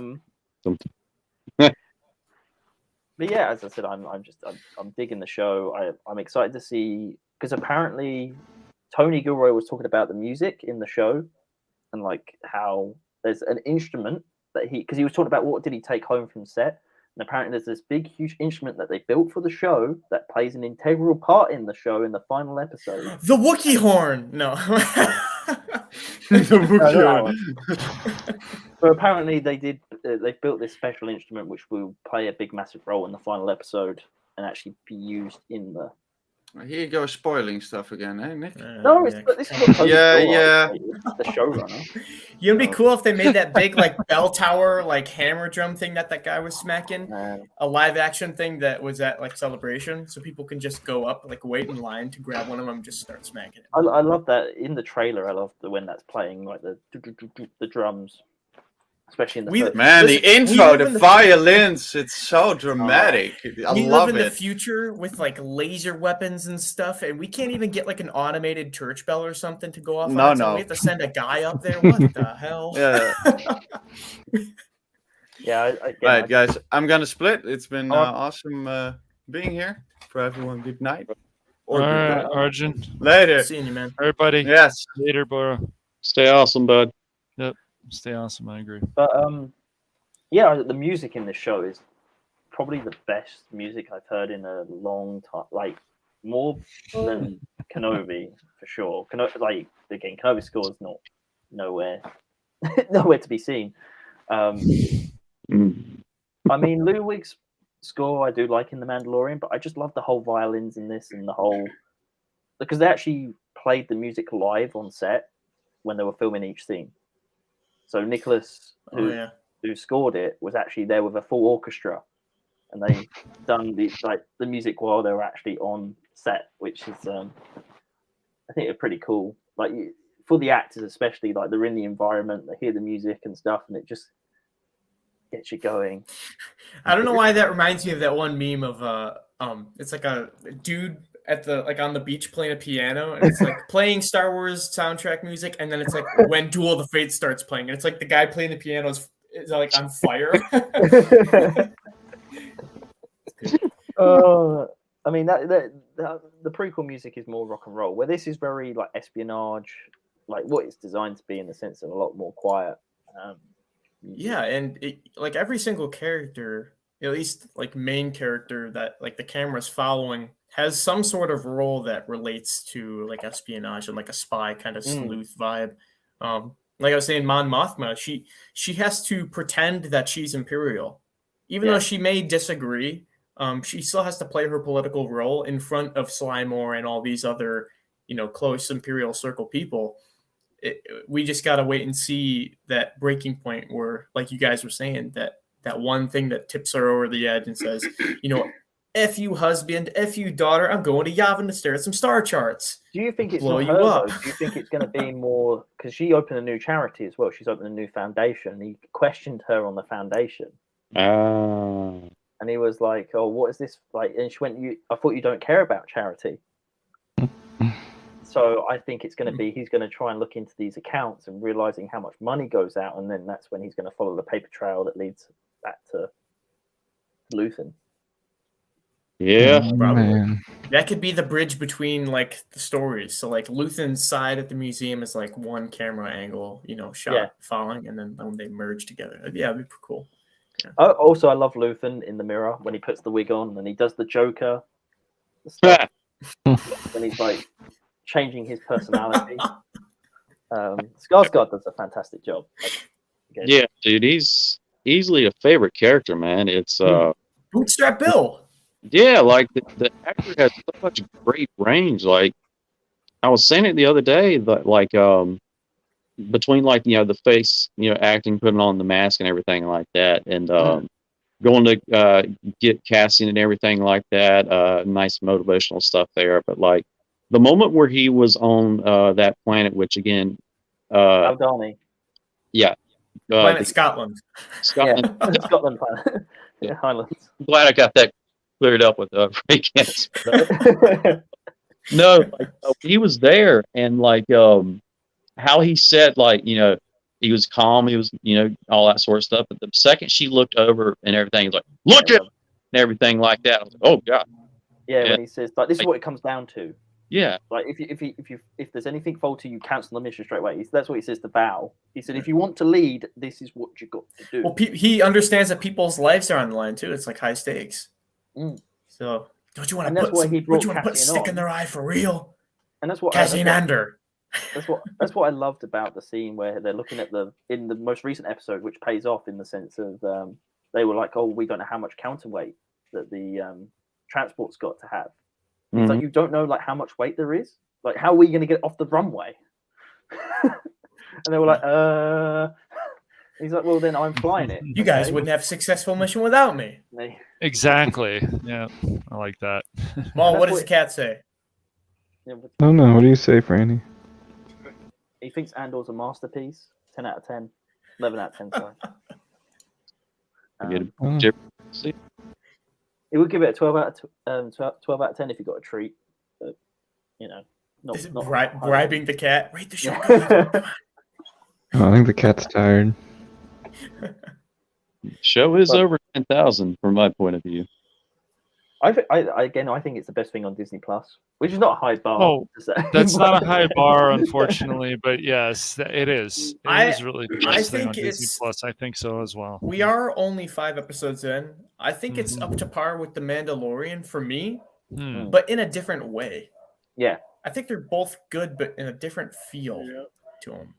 I think Mando is more the episodic fantasy that we are grown up to love with Star Wars, where with this it's like taking it in a new direction.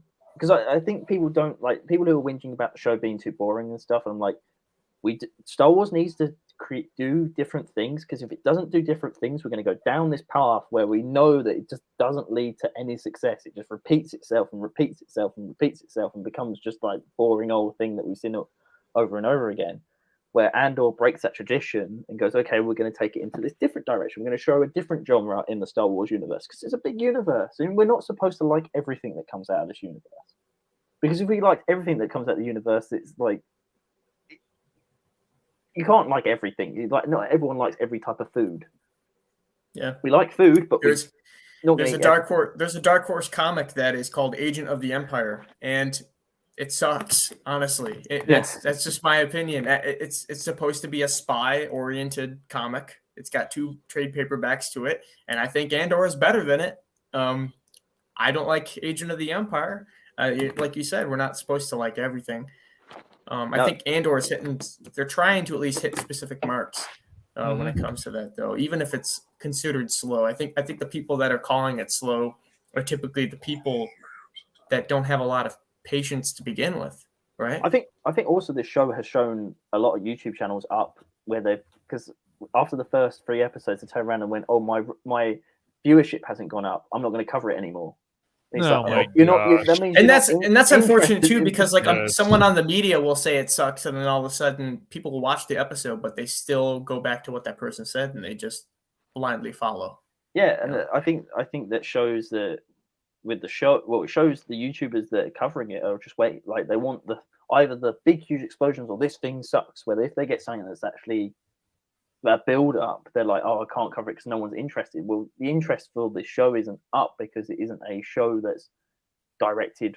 Well, first of all, it's Andor. Like, not many people it's not an Obi-Wan or Boba Fett. Like, people will come and watch those shows because of that. And also with the Mandalorian, the only appeal Mandalorian's got to a wider audience is Grogu, because he's cute.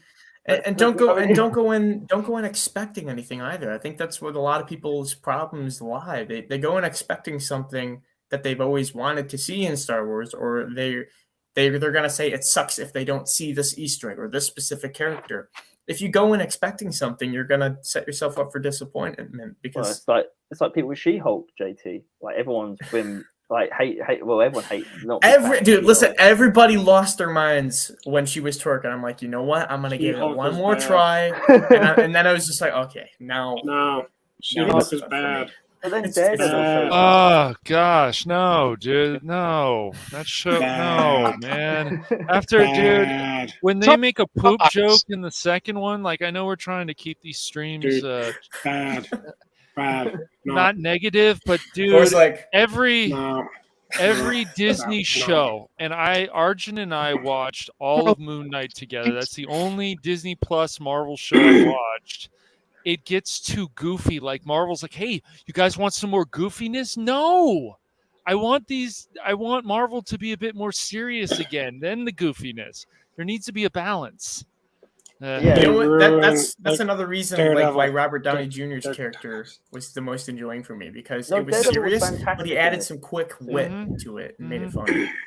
It's like with Daredevil. I haven't watched the episode, but everyone's gone back and watched it because of just Daredevil. Like, oh, it's that reaction moment. I want to see Daredevil. They're not interested in She-Hulk. They just want to see Daredevil. Yeah, and so what did they do to Daredevil? And we didn't even watch it. So you read a review, and maybe go back and watch the episode. He's basically like a gigolo now. He sleeps with She-Hulk. and then he does the He walk had of the walk of shame. Yeah, holding his shoes in his Hey. hand. He's holding normal shoes in his hand, not high heels. He's holding normal shoes, and it's like men don't walk Why out would of you the house do this after... to such? That is some of the, and of course Disney owning all those properties now, and then of course they're going to, I guess, remake Daredevil, and after what you've seen with Daredevil, or even clips or whatever, went back and wanted just to watch that part because Charlie Cox is there. You see it, and you're just like, did you watch that episode at all of She-Hulk, Charlie? Yes, that's what I'm trying to tell you. He's like that in the books. Did you feel that they assassinated his character? No. No. All right. I didn't think they ruined his character either. No. Okay. Oh, you didn't feel they ruined No, his character. it got so with him. It's still just like the other stuff that kind of just like. No, the thing for that I have to remind myself and everything. At first, I started to think that, but I was like, no, Charlie, stop. Like, I mean, dude, they did have him do the walk of shame. I don't care, Cash.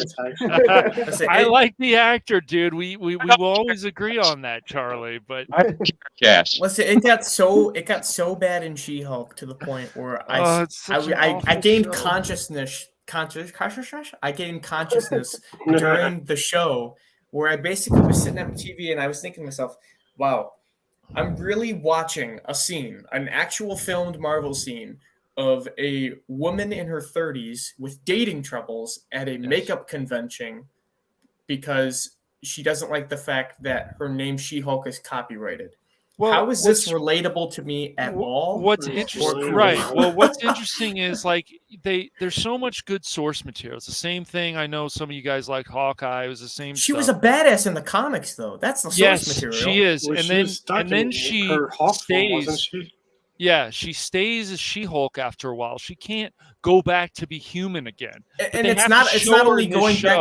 It's not even going back to being human. It's going back to being human. And that scene confirming, oh, you're basically stronger than the Hulk as well. In the second episode, because she can't take it. Yeah, I know that was ridiculous. Come on. In the second episode, because she can't take it, she faints twice because she can't turn back into the She-Hulk or she's having problems with it. It's so ridiculous. Hey, third time's the charm. She mastered it 100%. Third time. Doesn't she like catfish as well in the sense that she I think turns so. into She-Hulk just to get a guy in bed and then wakes up and he realizes he's not with She-Hulk anymore, he's with Jen and like and then she was with somebody else and then she decided to sleep with Charlie Cox, but you know Charlie's not going to know the difference. He's blind. I mean, obviously he can feel, but you know,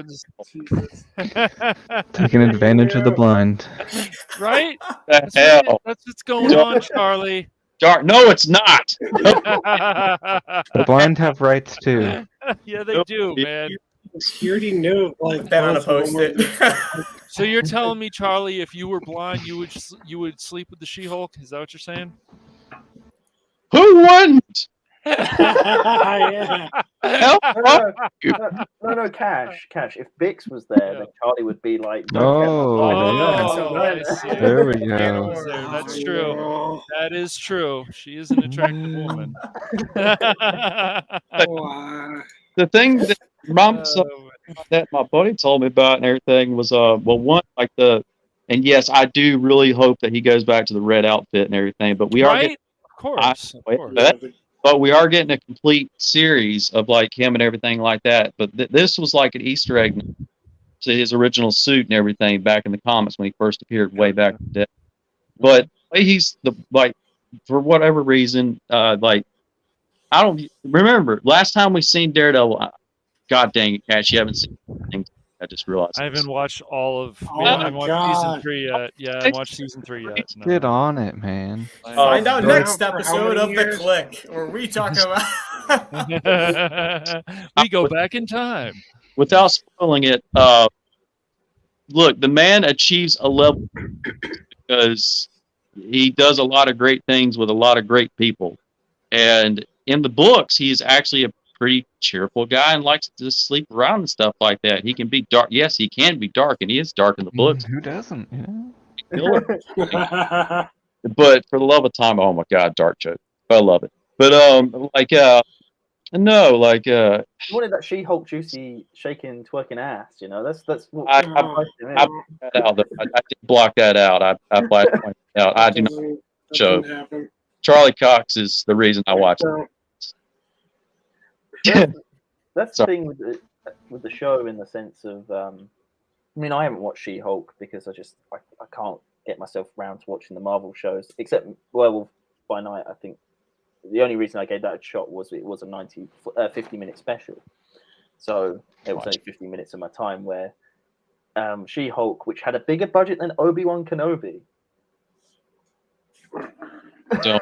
don't do it.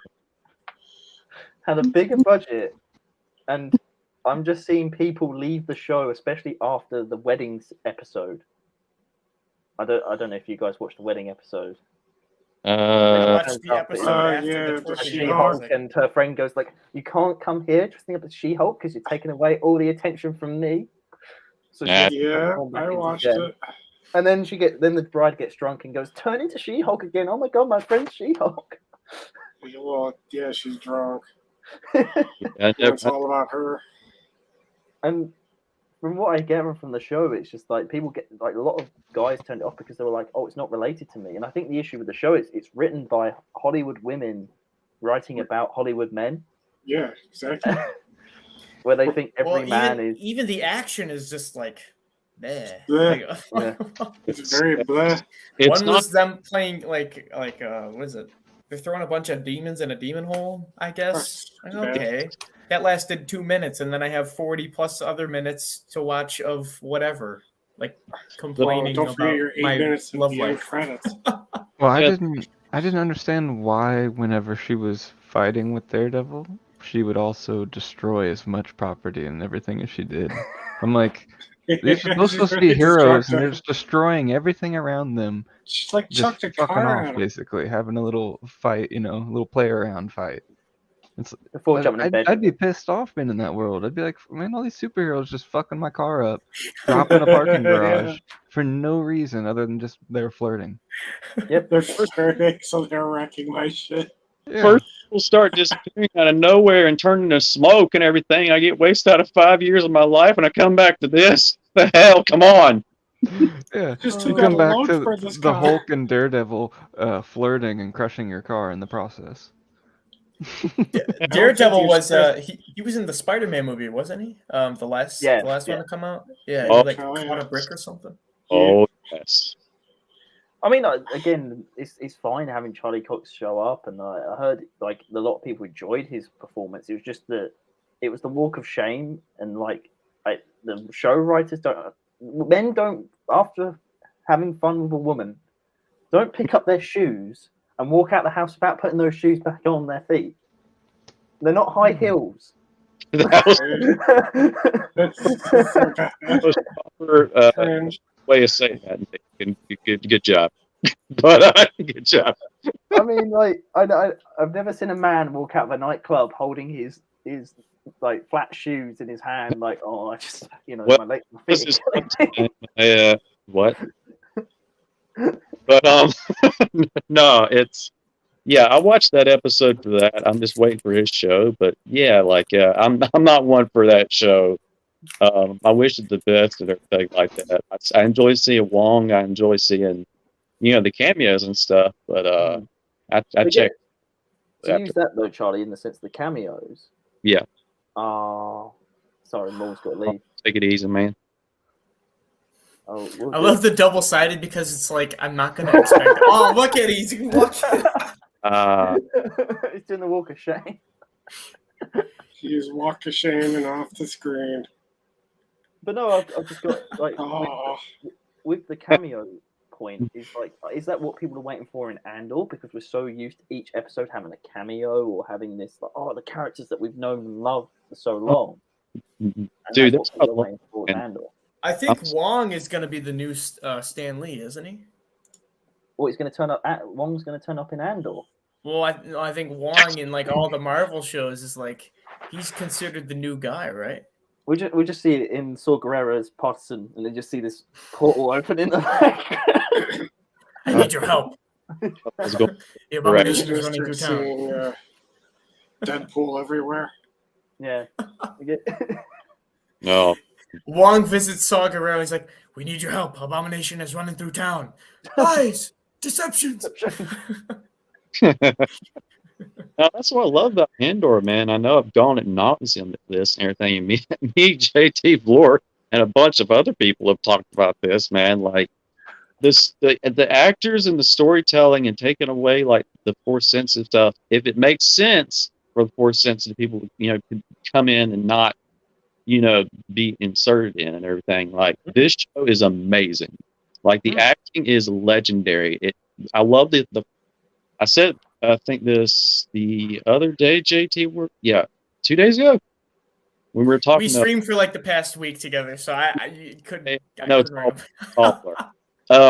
all I love the war on two fronts. I love how Cassian's on the ground fighting and everything like that, doing that and figuring that out. Mon Mothma is on the inside, the belly of the beast, trying to form the rebellion and trying to do that whole thing. Yeah, there's a social war and there's a physical war.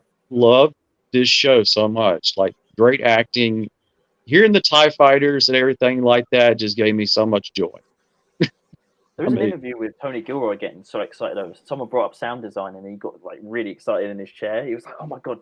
Like we sat down with Skywalker sound and we broke down all the sound and I worked closely with the composer and like we tried to nail that down in these episodes.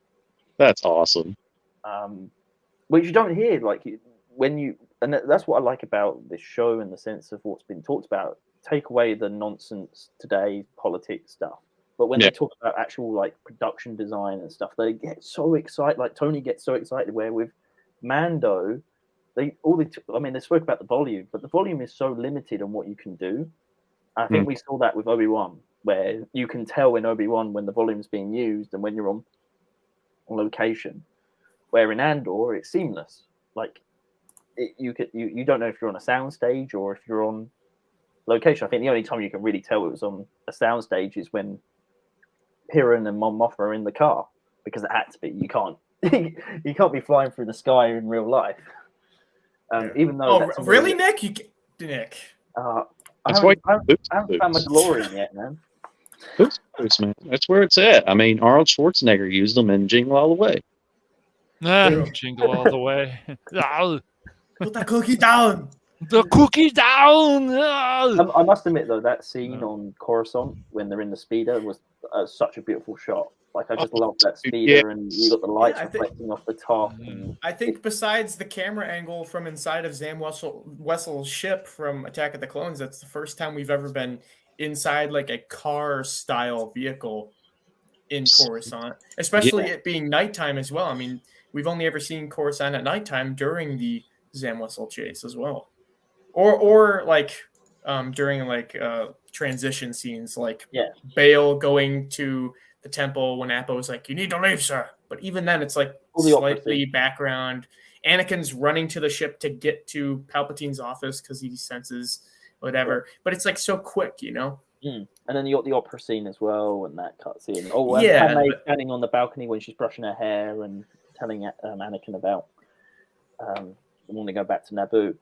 But to me, it's just the production design in the show is just, and I love, and something I liked about Rogue One is them coming up with the planet names on the front, and like you feel like this is still in that world of Rogue One.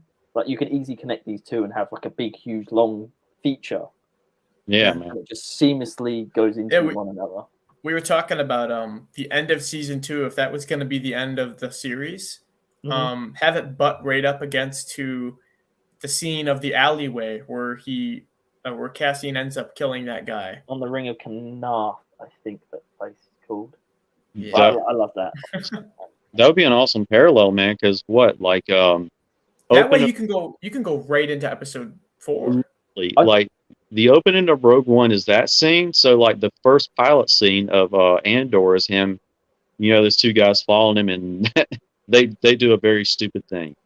But he has to get to that point of white to gray for like morality and everything like that, and then why he was the way he was in Rogue One, and then eventually, of course, by the end, gets a little bit more humanity back, compassion, whatever you want to think of it. Like, but oh my God, yes, like I can't say enough good things. Carry on. I'm sorry. No, it's like I know because what Tony Gilroy wanted to do originally with the series is do 5 seasons and like each season's a year, but they said it's not workable because for how much it costs, and we can see by viewership it isn't realistically doing well for a business standpoint. So they narrowed it down to like 2 seasons and went, well, season 1 is going to be 1 year, and then each 3 episodes of season 2 is going to be a year. And then it joins up to Rogue One. He did actually state that the final episode will meet Rogue One. Yeah. So then you can watch the whole thing as a seamless stream, which the only thing I'm worried about at the moment with the tone of this show is when K2 joins. How so? In it.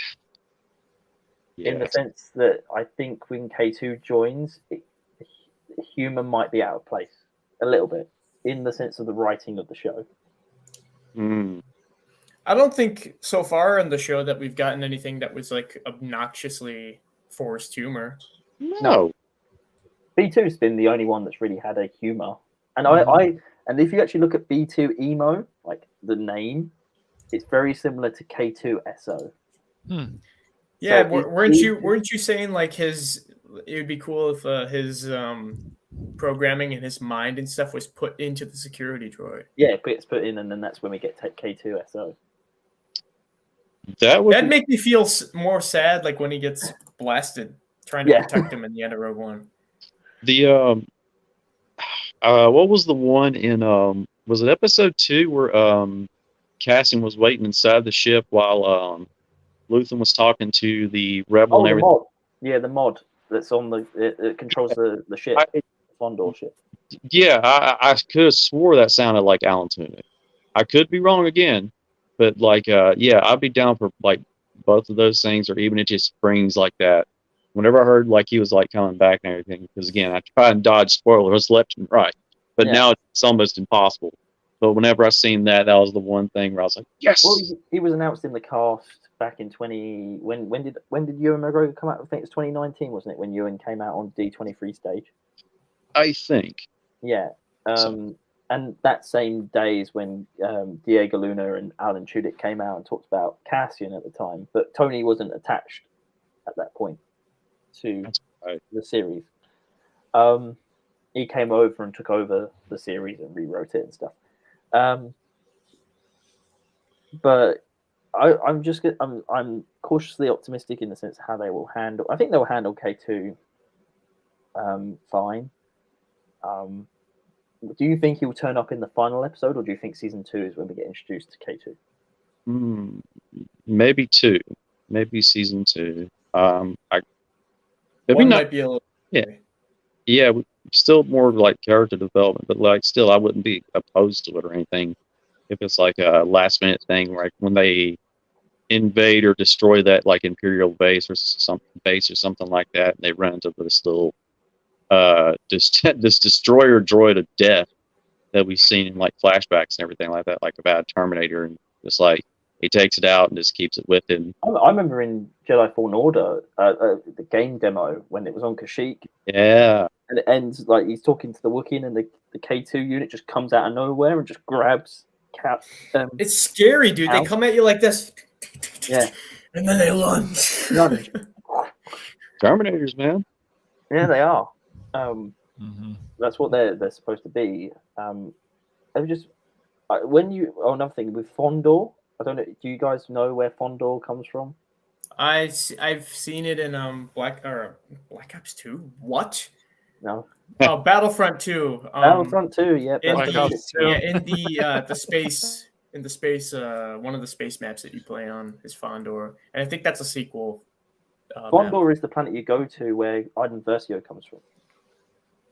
Oh, okay. Yeah, which looks like Coruscant, but it's got like pentagon or hexagon shape.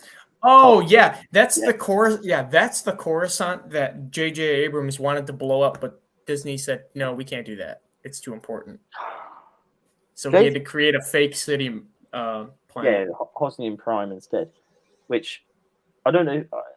mean, do you guys get annoyed when sequel planets get mentioned, of course, in the show? Because we've had Jakku, we've had.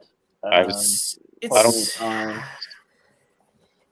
don't know. I can't say if I'm annoyed, but it's just, I'm not hyped for it. I don't mind, to be fair, because at the end of the day, it's just planet names. They're not like we're going there and it's like, oh, Ray's. I know, but the planets have history tied to those names. Yeah, and it's just like I don't know. I'm just not hyped. I guess it's fine. I'm not as excited hearing those as opposed to getting a new planet or revisiting one we've already got. True. It's not for me. I flashpointed that stuff out of my head for a reason. I don't feel like busting no blood vessel for my health. So Cash screamed at the TV. He was like, "Yes, finally, Jakku! I've been waiting for that." Jakku, man. Jakku, man. Jakku, dude. It's all about that planet. Yeah. Tatooine 2.0. Get it in there, yeah.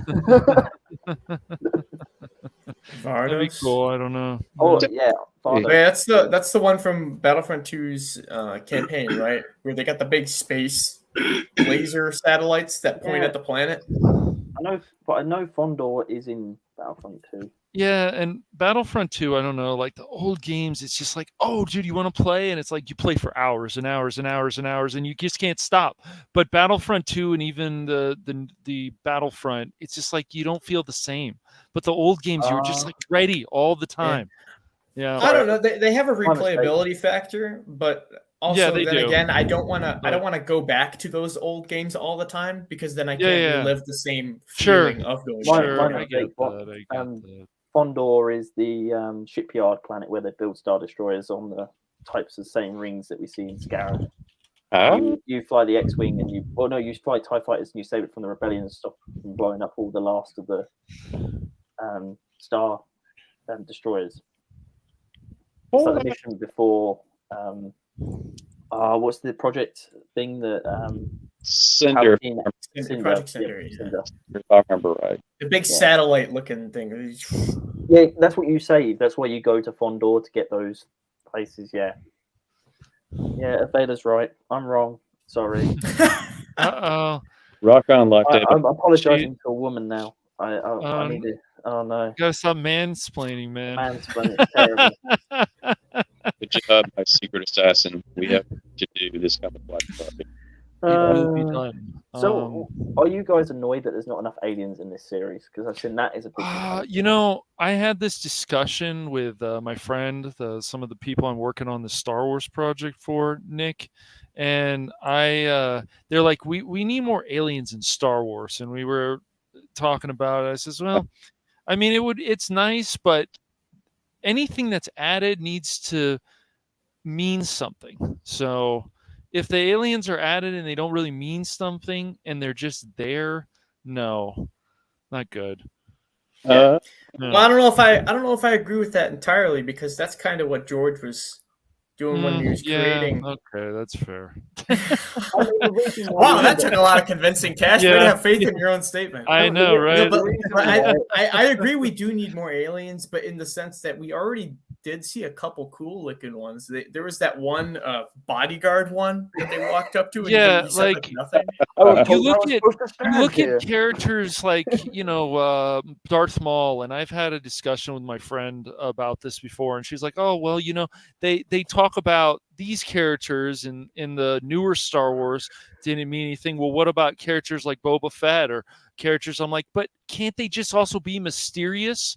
And that makes them even more interesting. That's what I like too. Yeah, I don't need to know all the background and whatever is going on with these characters. Why did a lot of us cling to Boba Fett? Because he's just an interesting bounty hunter. Yeah, exactly. And the look of his helmet too was iconic. Yeah. I mean, if we didn't get Boba, like in Ava's new video of Strike, top 10 reasons why they're cool. Shameless plug. If we didn't get Boba, we don't have any reason to have any more lore about the Mandalorian culture because that design stuck. Say, bro, wouldn't have Life Day. Oh, not Life Day, Charlie. Yes, Life Day. Yes, Life Day, Nick. Embrace it. Embrace it. I know Life Day is mentioned in Mando season 1. It's canon. It's canon. It is canon. No, it is canon. Charlie's actually rewriting canon right now. Charlie, have you ordered the shirt from Disneyland or Disney World at the Hangar Bay where they've got Chewbacca with the gown on?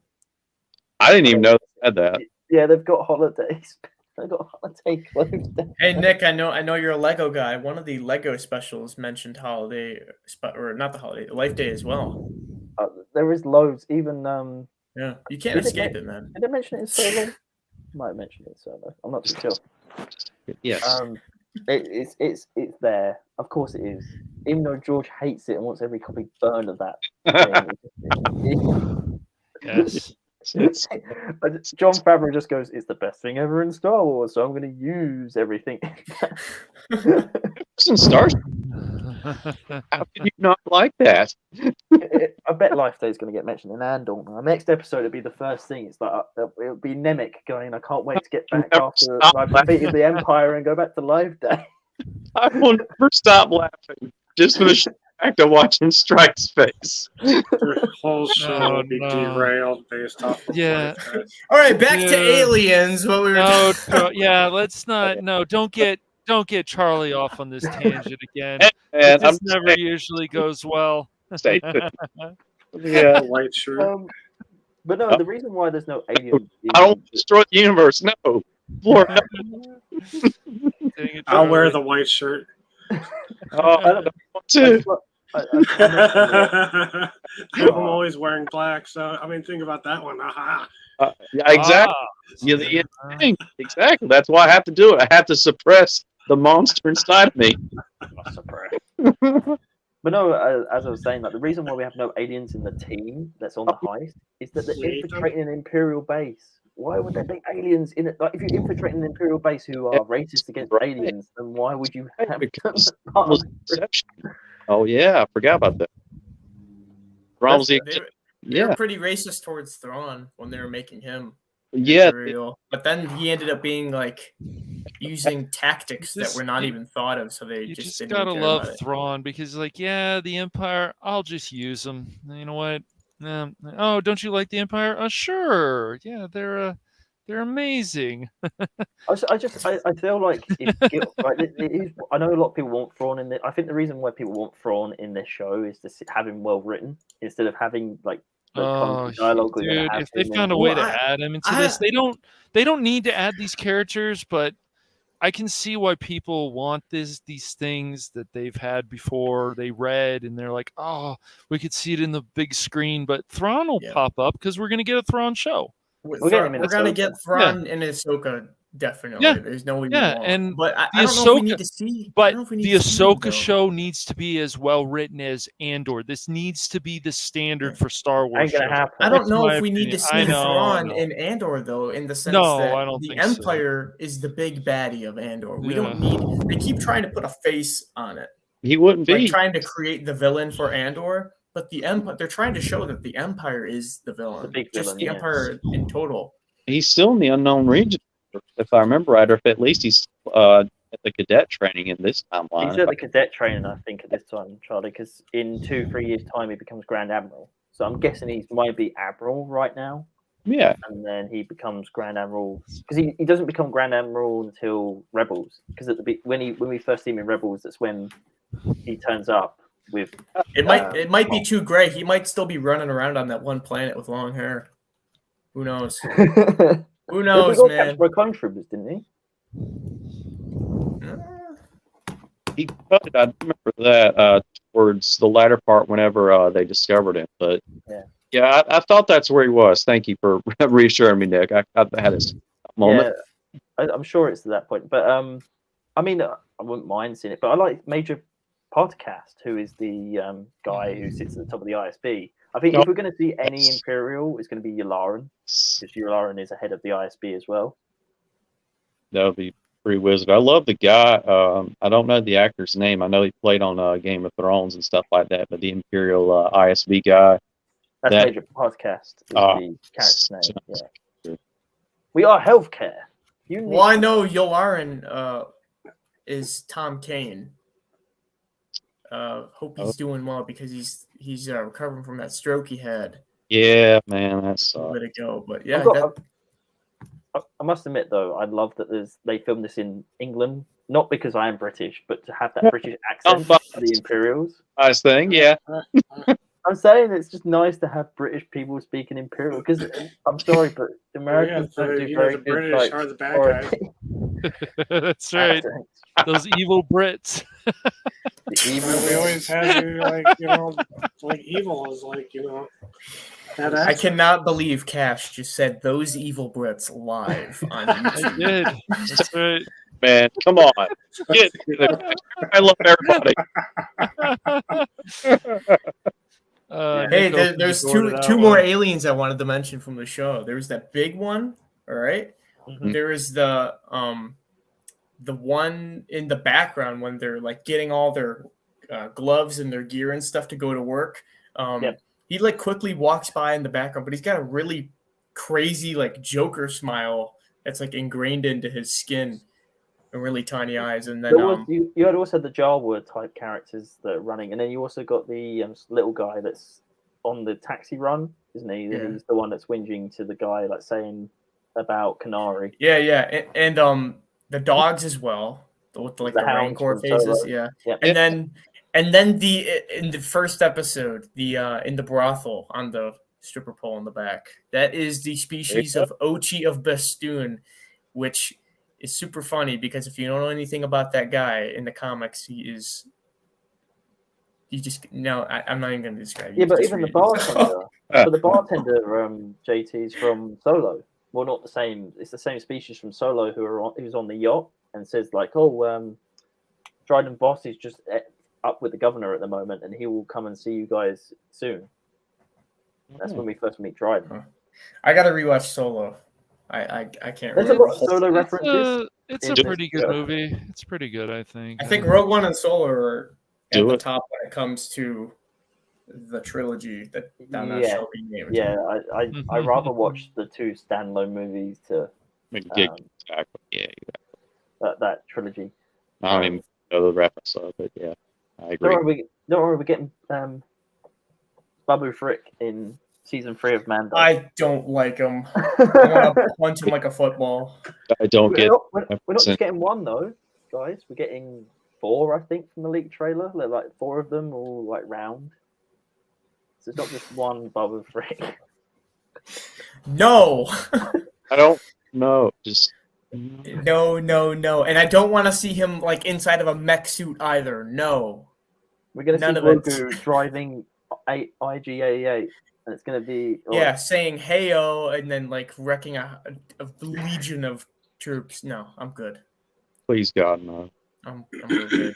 And then people will be saying, "Oh my God, Mando's the best show ever," or boring as hell. But Grogu in a mech suit, I can't wait to get that plushie. Yeah, can't wait to get that plushie. I just have to go back to another timeline. My place, I can't exist there. And then Charlie's going to be demanding, "I want my Bix plushie right now. Give me my Bix plushie right now." Yeah, man. I'm after this last episode, man. I want some like blue milk and some like cereal, man. I'm just saying. Oh yes, Space Captain Crunch. Charlie, I need to watch your reaction to episode 2 when he takes the jacket off. Yes, look at that. Yes, Floor. Oops, all berries. Good man. Oh, man. But again, it's a good show, and I hope that Skeleton Crew's not going to be like this. Skeleton Crew's definitely not going to be written the same way as Andor, because it's dealing with a group of uni kids. That's way down the line as well. Wow, yeah, that and Acolyte. I think we're going to get Skeleton Crew before Acolyte. Acolyte's set building at the moment. So. What's the next one after Andor? Is it going to be Ahsoka? Bad Batch. No, Tales Bad of the Batch. Jedi. That's right. Tales of the Jedi. Right, I have to make sure to count the because Visions will be in there somewhere as well, season 2. Oh hell's yeah! But everyone who's complained there's no 4 seasons, we are getting in a couple of weeks' time Tales of the Jedi. So I think also Disney right now, they don't, after what had happened before, I don't think they want to do movies, and they're like, well, we have Disney Plus, so if we want to put Star Wars shows on there, we can. So I don't think they're worried about doing an actual movie for who knows. What would they do a movie about though? What do you guys want? True. What would you? Well, what were some of the things they did? They were thinking about doing an origin story of Yoda. I don't know how that movie would have turned out. There was going to be supposed to be before this whole Book of Boobaloo stuff. There was going to be a movie about Boba Fett, but there was a Jabba the Hutt series as well. Yep. Supposed to be in the works. I remember when Mandalorian was announced, they're like, "Oh my gosh, a Boba Fett show." It was the Everyone was thinking it was gonna be him, and then they released the poster, and they're like, "Who's that guy? Why is Boba Fett silver? Why is he brown? That's a bit dull colored." Exactly. Yeah, I remember again. I remember when Mando came out, and I think after a week later we got Jedi Fallen Order, and I was like, "Oh my god, Star Wars is on a high! How did it turn around this quick?" And then it built up, and then Rise of Skywalker came out, and I was like, "Oh shit, it's all the way back down." Oh no! Spoke too soon. The golden age was a lie. I thought we were gonna get a home run 3 times, but no. Final one was a huge miss. See that they make it special though by you have the original trilogy coming out, and then you have a big break in between that and the prequels, and then when the prequels came out, they're like, "Holy crap, Star Wars is back!" Of course, they have like little things here and there, like comics and books and all that kind of like extended media. But when those big breaks like that happen, it really makes you appreciate it more. And I think now that Disney has Star Wars is like one of those IPs that I don't think they'll let down. So whether it's good or bad, I think they're just going to keep pumping out Star Wars stuff. Yeah, whether people like it or not. Excuse me. Which kind of takes away from the I don't want to say nostalgia. Well, it doesn't make it feel like an event anymore. It doesn't feel like a hyped, not as hyped as what it could be if they waited. Yeah, it just looks like we're eating McDonald's instead of going out for a full meal. You know, it's that special occasion we go out for meal. It's just like, oh, here you go, here's a Big Mac. Just eat it. You know it's shit, but you're just like, oh, okay. That's why you ordered the bloomin' onion. We'll eat the cereal that Boar's got, and then you'll be okay. That's the. Our mouth can't understand this magnitude or whatever that Robot Chicken skit. Yeah, I love. Did you guys ever see that Star Wars Robot Chicken? It's so funny. I've seen them all, and I Little love it. Annie. my favorite is still Dengar having a toilet for a ship. And the Ewoks destroy the Empire. That's highly unlikely. Yeah. Back from the dead, assholes. Yeah, Boba Fett is like this frat boy. Yep. It's great. I love it when he's like going up to Solo and he pops his helmet off and he's like, "Oh, come here, Gucci," and he's like stroking his chin in the carbonite. He goes, "You want some Boba action? You didn't see me that." One of the things I remember the most is when Palpatine is on the Death Star riding the escalator and he's like, "Stormtrooper." Stormtrooper. You know. Oh man, I love it. Yarl Poof. Yarl Poof. Yeah. Oh my God, they're all dead. And then just is jump to the thing. Is he a Kaminoan? Now. No, he's not Kaminoan. He's a different species, isn't he? His head like. He's something out there. Yeah. If Yarl Poof is not Kaminoan, he's Sly Moore in disguise. My God. It makes so much sense now. Someone's gonna make a breakdown video now. This is how Yarl Poof is now. Sly Moore.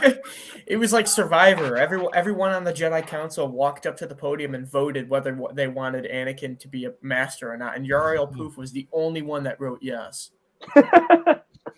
Yarl Poof. Anyway, we've got to end it because Vaughn wants to go to sleep. So yes. Yeah, sorry, I had to jump in here, and I appreciate the let-in and everything. I'm not exactly home right now, so there will be no point in having the camera on for my Majestic. face, as Ladash said. Thank you, buddy, if you're still I here. mean, we're still waiting for Cash to put his camera on, so don't worry, Charlie. Nick, Oh, we'll see his face soon enough. hurtful. Yeah, you will. Actually. All right. It'll be With there. that, I I will think I shall roll the credits. All right. So, all right, let me get this up here. I can't find it. Oh yeah, I know. After seeing the thumbnails, there I comes. figure it's gonna all be about Nick. So It is about me, though.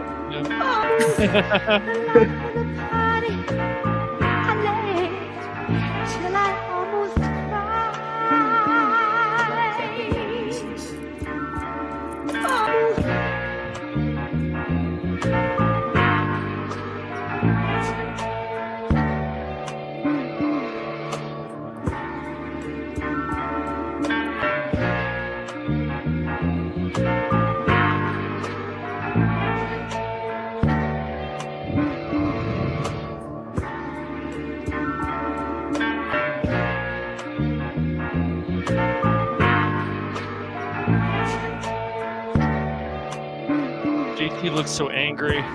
Yeah, dude, I don't know why I'm so pissed.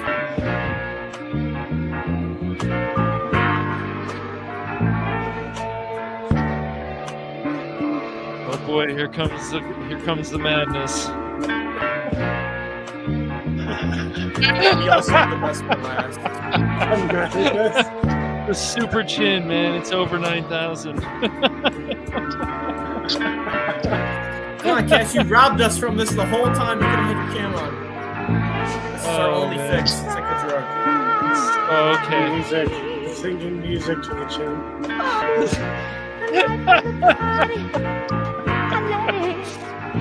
Oh man. It's so high quality, too. It's HD. It's so mesmerizing.